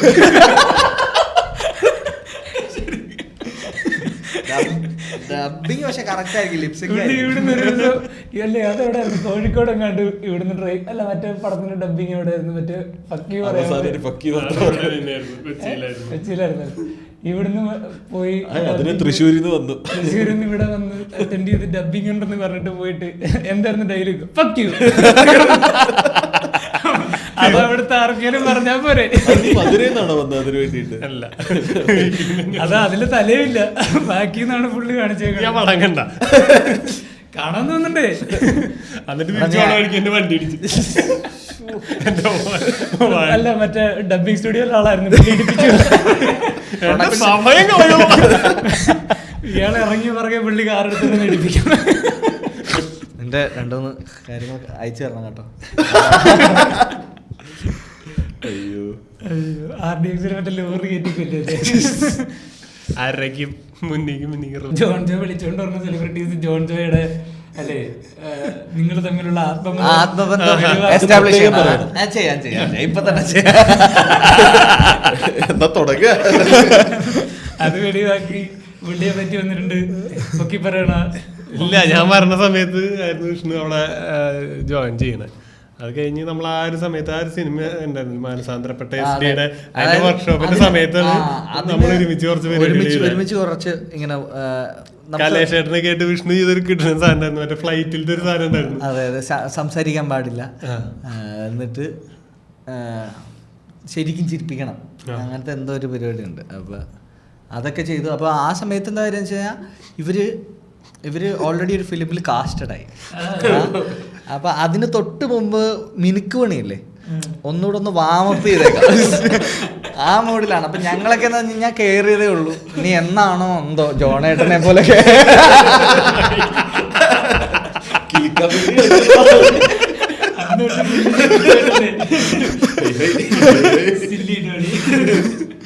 അപ്പൊ ജോണ് അവിടെ കുറെ ചങ്ങായിമാരുണ്ടായിരുന്നു. അപ്പൊ അവരെല്ലാരും കൂടെ അരുൺജി ഇവരെല്ലാരും കൂടെ ഒരു ഫീച്ചറിൽ അഭിനയിക്കാൻ പോവാണ്. അപ്പം നമ്മൾ അതിൻ്റെ വാമപ്പ് സ്ഥലങ്ങളിലാണ്. അത് കഴിഞ്ഞിട്ട് എൻ്റെ കോഴ്സിൻ്റെ ഒരു പകുതി ആകുമ്പോഴത്തേക്ക് മച്ചാമാരെ ആക്ട് ചെയ്യാൻ ആയിട്ട് പോയി. ഓൾ ദി ബെസ്റ്റ് മച്ചാ, എവിടെയെങ്കിലൊക്കെ വെച്ച് കണ്ട ആ കൂടെ എല്ലാവരും. അങ്ങനെ മച്ചാൻ അതിന് പോയി. പിന്നീട് എനിക്ക് തോന്നുന്നു അവിടുത്തെ ഈ ഓണാഘോഷം ബാക്കിയുള്ള അങ്ങനത്തെയൊക്കെ സ്ഥലങ്ങളിൽ നമ്മൾ നമ്മുടെ അതിൻ്റെ ഫങ്ഷനൊക്കെ മീറ്റ് ചെയ്യും. അപ്പോൾ ഈ പ്രത്യേകിച്ച് മറ്റേ അതല്ലാത്ത സമയങ്ങളിൽ അവിടെ പതുക്കെ എക്സ്പ്രസീവ് പരിപാടികളല്ലേ ചെയ്യുന്നത്. അപ്പോൾ അതുകൊണ്ട് പുറത്തിറങ്ങുമ്പോഴും ഒക്കെ കുറച്ചുകൂടെ എക്സ്പ്രസീവ് ആവും നമ്മൾ ഒരു ഇതാക്കുമ്പോൾ. ആ സ്ഥലത്ത് സാറ് തോറ്റുപോയ ആളല്ല. അതായത് അഭിനയിക്കുമ്പോൾ എക്സ്പ്രസ് ചെയ്യും, പുറത്തിറങ്ങിയിട്ട് എങ്ങനെയുണ്ട് കുഴപ്പമില്ലടാ, പ്രത്യേകിച്ച് അതായത് മറ്റേ ഭാവമാറ്റങ്ങളൊന്നുമില്ല. പിന്നെ ക്രിട്ടിക്കിനോടൊന്നും, അതായത് മച്ചാനെ അങ്ങോട്ട് വിമർശിച്ചിട്ടൊക്കെ എന്തെങ്കിലും ചെയ്യാനൊന്നും പറ്റില്ല. നല്ല ഇമ്മ്യൂണിറ്റി ഉണ്ട്. അല്ല, അത് അന്നേ ഉണ്ട് കേട്ടോ, അത് അന്നേ. അപ്പൊ നല്ല ഇമ്മ്യൂണിറ്റി ഉണ്ട്. പക്ഷെ ഇത് കണ്ടപ്പോൾ എനിക്ക് അതായത് അതല്ലാതെ പുറത്തുള്ള സമയങ്ങളിൽ നമ്മൾ ഭയങ്കര അടുപ്പാവുമ്പം ഭയങ്കരമായിട്ട് സംസാരിക്കുന്ന ആളായിരുന്നു ജോൺ. അല്ലാത്ത സമയങ്ങളിൽ അത്രയില്ല. അപ്പം അതുകൊണ്ട് തന്നെ അപ്പോൾ അത്രയില്ല. അപ്പോൾ അതുകൊണ്ട് തന്നെ എനിക്ക് ഇപ്പം മനോരമയിൽ ഇവൻ്റെ ഒരു സ്റ്റാൻഡപ്പ് മെറ്റീരിയൽ കണ്ടപ്പോൾ എനിക്ക് ശരിക്കും ഇത് തോന്നി. അതായത് 4 മിനിറ്റ് നിർത്താണ്ട് വർത്താനം പറയുന്നത്. പിന്നെ എനിക്ക് റൈറ്റിംഗ് ഒക്കെ ഇഷ്ടപ്പെട്ടു അതിൻ്റെ. അപ്പോൾ മെറ്റീരിയൽ ഞാൻ ആ സമയത്ത് എന്ന് പറഞ്ഞാൽ ഇപ്പോൾ കൊറോണ ടൈം അതിൻ്റെയൊക്കെ മുമ്പുള്ള സമയങ്ങളിൽ ഈ ഡാർക്ക് സീരീസ് അല്ല ഇങ്ങനത്തെ കുറേ സമയങ്ങൾ കൂട്ടുകാരോ ഇല്ല, ആരുമില്ല. അപ്പോൾ ആ സമയങ്ങളിൽ ഞാൻ ഏറ്റവും കൂടുതൽ ഈ കോമിസ്ഥാൻ ഇവിടുത്തെ നമ്മുടെ ഇന്ത്യൻ സ്റ്റാൻഡപ്പ് മെറ്റീരിയൽസ് കുറേ അധികം കാണുമായിരുന്നു. അപ്പോൾ അതിൽ നിന്ന് അത് കഴിഞ്ഞപ്പോൾ എനിക്ക് ഇവിടെ തന്നെ കണ്ടിട്ടുണ്ട്, ഇദ്ദേഹത്തിനെ കണ്ടിട്ടുണ്ട്. അപ്പോൾ ഞാൻ പെട്ടെന്ന്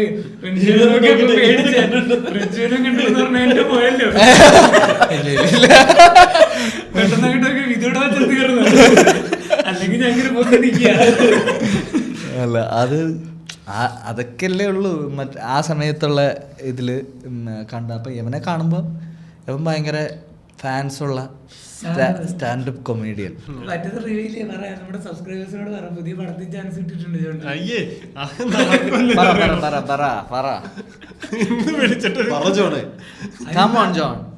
എന്തായാലും ഇത് കൊമേഴ്സ്യൽ അല്ലല്ലോ, അപ്പൊ പിന്നെ അഭിനയിച്ചാലും എന്തായാലും ഫെസ്റ്റിവലിൽ പോയിട്ട് സാധനം വരുള്ളൂ.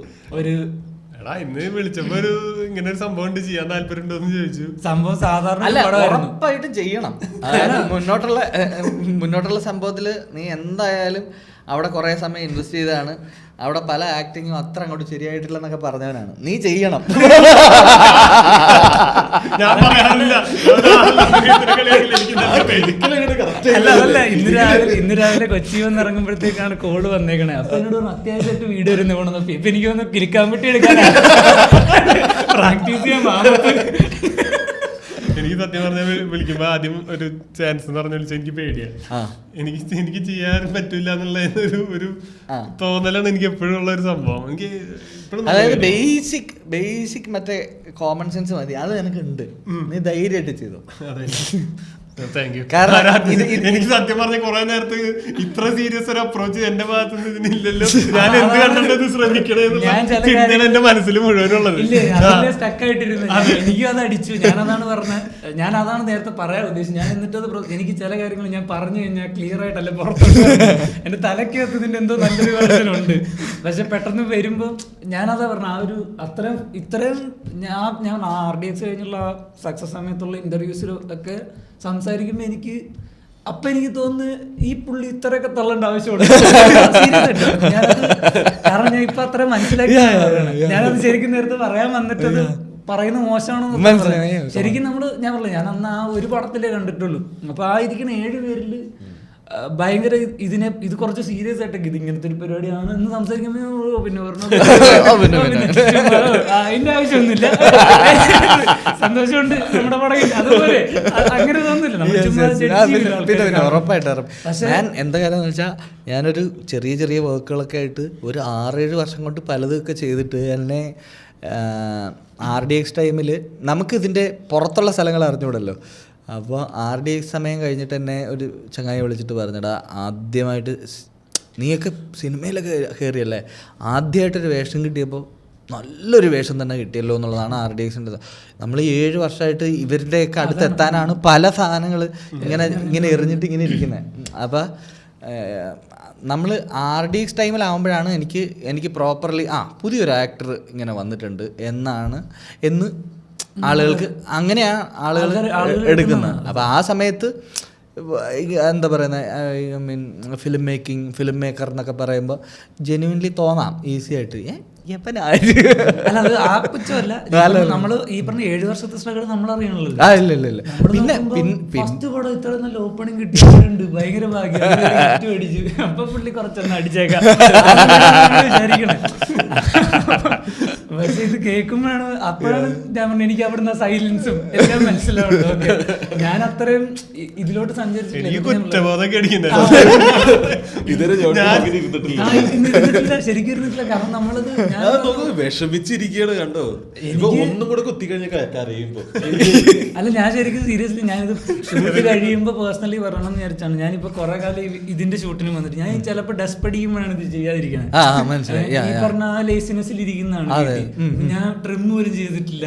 ഞാൻ ഇങ്ങനെ നടക്കണല്ലോ, ഞാൻ ഇന്ന് ചെയ്യണമെന്ന് പറഞ്ഞിട്ട് ചെയ്തിട്ടില്ല. അല്ല ഞാൻ നമ്മള് കുറച്ച് പ്രസന്റബിൾ ആണല്ലോ, അല്ലെങ്കിൽ ഇച്ചിരി വൃത്തിക്കൊക്കെ നടക്കണമല്ലോ. പക്ഷെ ഞാൻ കുറെ നാളായിട്ട് വീട്ടിൽ തന്നെയാണ് ഒന്നും ചെയ്യാനുള്ള. ഈ പറഞ്ഞ ചിലപ്പോൾ ഇങ്ങനെ ഭയങ്കര മടുപ്പടിക്കും, ഭയങ്കര ഡാർക്ക് അടിക്കും. കുറെ നാട് കൂട്ടിയിട്ട് മനോരമ പോയി ടീ എടുത്ത് 2 എപ്പിസോഡ് ചെയ്തു. ഈ പറഞ്ഞ എന്റെ പോലെ ഇന്റർവ്യൂ കാണുന്ന എന്റെ ചിന്താഗതിയുള്ള ആൾക്കാർ എന്റെ എപ്പിസോഡ് കാണുമ്പോൾ ഇത് എന്റെ താഴെ കമന്റ് ഒന്ന് പറയുന്നുണ്ട്. എനിക്കിത് വായിക്കുമ്പോ ഫീൽ ആവും. ഞാൻ ഭയങ്കര സെൻസിറ്റീവ്. അപ്പൊ ഞാൻ ഇതെന്തിനാ ഞാനിതൊക്കെ ചെയ്യണം, ഞാൻ എന്തിനാ ഇതൊക്കെ കേൾക്കണം എന്നൊക്കെ ഉള്ളത്. ഇപ്പൊ നേരത്തെ പറഞ്ഞാല് നമ്മളാ പുറത്തിറങ്ങി ഈ ഒന്നും ചിന്തിക്കാതെ നടന്ന ആ സമയങ്ങളിൽ ചെയ്ത കണ്ടന്റുകളല്ല ഇപ്പൊ ചെയ്യണേ. ഇപ്പൊ നമുക്കിത് പ്രശ്നമായി തുടങ്ങിയിട്ടുണ്ട്. ഞാൻ ഇന്നലെ ഇരുന്ന് ചിന്തിച്ചു കുറെ കൂടെ പുറത്തിറങ്ങണം. അങ്ങനത്തെ ഫേസും പിന്നെ നമ്മുടെ ഏറ്റവും അടുപ്പമുള്ള കുറച്ച് പേര് നമ്മള് ഒരുപാട് നേരം അങ്ങ് റൂമിൽ അടയ്ക്കുമ്പോഴത്തേക്ക് അതിൽ ചില കൊട്ടുകൾ വരും. അതായത് നീ പുറത്തിറങ്ങി എൻ്റെ അടുത്തൊക്കെ പറഞ്ഞു കഴിഞ്ഞാൽ അവിടെ നാളെ എന്നെ വിളിച്ചിട്ട് വരും, നാളെ രാവിലെ ലാൽ ജോസോ രഞ്ജിത്ത് സാറിൻ്റെയൊക്കെ വണ്ടി താഴെ കാർ പോർച്ച് വന്ന് നിൽക്കും, കയറിയിട്ട് ഒന്ന് പോയി അഭിനയിക്കണേ രാവിലെ. അതായത് നീ അകത്തിരുന്ന് കഴിഞ്ഞാൽ നീ ഇരുന്ന് പോകുന്നതാണ് അതിൻ്റെ അർത്ഥം. അപ്പം എന്നെ ട്രോളാൻ വിളിക്കുന്നതാണ്. അപ്പം ഇതാണ് ഉദ്ദേശം. അതായത് നിന്നെ ആരും ഇവിടുന്ന് എടുത്ത് വീട്ടിൽ സിനിമയെ കൊണ്ടുപോയി കൊണ്ടുപോകുന്നില്ല എന്നുള്ള സാധനം. എനിക്ക് തോന്നുന്നു വെച്ചാൽ ഈ അകത്തോട്ട് നമ്മൾ കയറുന്നതും നമ്മുടെ ഏറ്റവും അടുപ്പം നിൽക്കുന്നുള്ള കൊട്ടും തമ്മിലുള്ളൊരു ബാലൻസാണ് നമ്മുടെ ഓട്ടം. അതെ അതെ. അപ്പോൾ ആരെങ്കിലുമൊക്കെ നമ്മൾ കുറച്ച് നേരം ഇരുന്ന് പോയാൽ തട്ടിയിട്ട് എന്തെങ്കിലുമൊക്കെ പറഞ്ഞ് എഴുതിപ്പിച്ച് നമ്മൾ നടക്കും. അത് ബെസ്റ്റ് പീപ്പിൾ കൂടെ ഉണ്ടായാൽ മതി. അതുണ്ടെങ്കിൽ ഒരു പരിധി കൂടുതൽ. അതിന്റെ ഒരു പ്രശ്നം എനിക്ക് അതുകൊണ്ടാണ് ഞാൻ മെയിനായിട്ട് ഇങ്ങോട്ട് വരാത്തത്. ഞാൻ പണ്ട് ഒറ്റയ്ക്കിരുന്നോണ്ടാണോ ഞാൻ നന്നായിരുന്നത് എന്നും കൂടെ ചിന്തിച്ചാണ് ഞാൻ പോയത്. അല്ല, ഞാൻ പറഞ്ഞാല് ഈ ആ ഒരു ജേണി പറഞ്ഞപ്പോഴും നമ്മളതിന്റെ ഞാൻ അതിന്റെ ഒരുപാട് പുറകിലാണ് കിടക്കണം. അപ്പം ഈ പറഞ്ഞ പോലെ കുറെ ഇനിയും മുന്നോട്ട് സ്ട്രഗിൾ ചെയ്യാനുണ്ടെന്ന് നമുക്ക് അറിയുകയും ചെയ്യും. ഞാൻ അവിടെ നിന്നേ മടുത്തു പോയി. പക്ഷെ ഇത് കേൾക്കുമ്പോഴാണ് നമുക്ക് ആ ശരിക്കും ഒരു മോട്ടിവേഷൻ തോന്നുന്നത്. അപ്പൊ എനിക്ക് ശരിക്കും ഇന്ന് വിട്ടോക്സ് തിരിച്ചു വന്നതിന് ഭയങ്കര സന്തോഷം തോന്നി. കാരണം ഇങ്ങനെയുള്ള മനുഷ്യന്മാരോട് സംസാരിച്ചാല് നമുക്ക് എന്തെങ്കിലും ഒരു ഇത് കിട്ടും. അല്ലാതെ ഇവരോടൊക്കെ പറ്റുന്ന ഇത് ഏത് പുള്ളിയൊക്കെ വിട്ടു. ഇപ്പൊ പടം വന്നിട്ട് ചെയ്യാനുള്ള പിന്നെ ഒരു സമയത്തെ ഒരു സമയത്ത് എനിക്ക് തോന്നുന്നു വെച്ചാൽ മച്ചാനെ ഓരോരുത്തർക്കും ഓരോ സാധനമാണ്. എവൻ്റെ സ്ഥലത്ത് ഇവൻ്റെ പേടിയും ബാക്കിയുള്ള കാര്യങ്ങളെല്ലാം നിൽക്കുമ്പോഴും ഇവന് അന്നത്തെ സമയത്തുണ്ടായിരുന്ന ഒരു പരിപാടിയുണ്ട്. അതായത് ഈ ഭയങ്കര മറ്റേ ഓവർ ഭാരം ഇല്ലാത്തതിൻ്റെ ഒരു സ്ഥലമുണ്ട്. ഇവൻ ഭയങ്കര ഈസി ഗോയിങ് അവൻ. അപ്പം ഇത് അവൻ്റെ ഇന്നേറ്റ് നേച്ചറായിരിക്കും. ഇപ്പം ഞാനെന്ന് പറഞ്ഞു കഴിഞ്ഞാൽ ആ സമയത്ത് എന്തെങ്കിലും ഒരു പരിപാടികളോ അല്ലെങ്കിൽ എന്തെങ്കിലും ഒരു പെർഫോമൻസോ ഭയങ്കര സെൻസിറ്റീവാണ്. അപ്പോൾ എന്ന് പറഞ്ഞാൽ സെൻസിറ്റിവിറ്റി കൂടുന്നതോടും റൈറ്റിങ് ഗുഡാവും. മനസ്സിലാകുന്നു. അപ്പോൾ ഇത് ഏതെങ്കിലും സ്ഥലത്ത്, അതായത് നിന്റെ ഈ ഡാർക്ക് പീരീഡ് നിനക്ക് നല്ല പൈസ ആക്കാൻ പറ്റട്ടെ.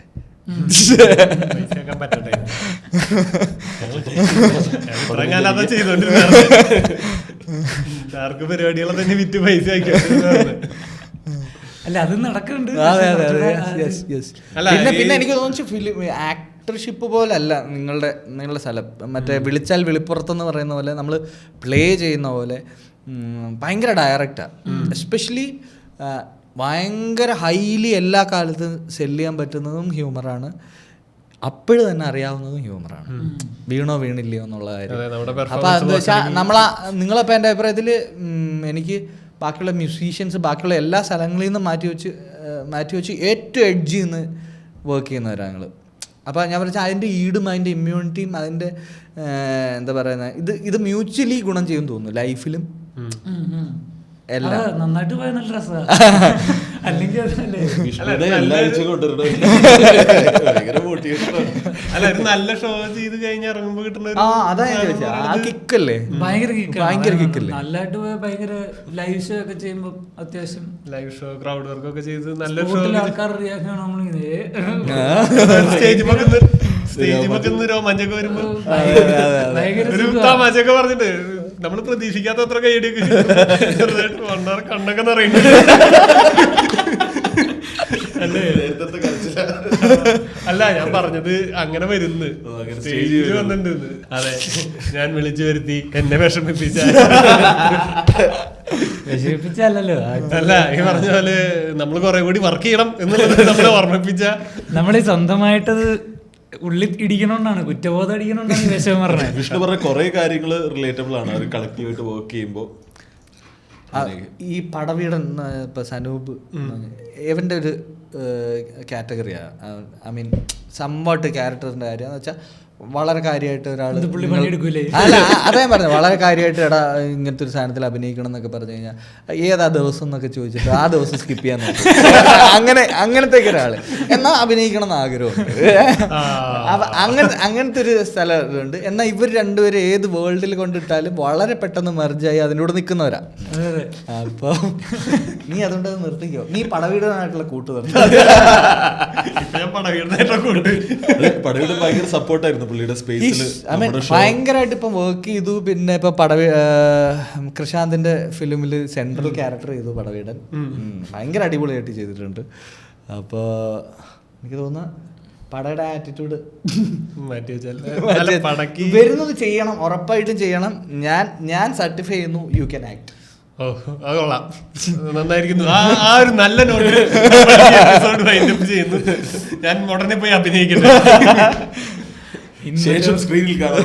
സ്ക്രീനിൽ ബൈ ബൈ പറഞ്ഞേക്കും. Bye by.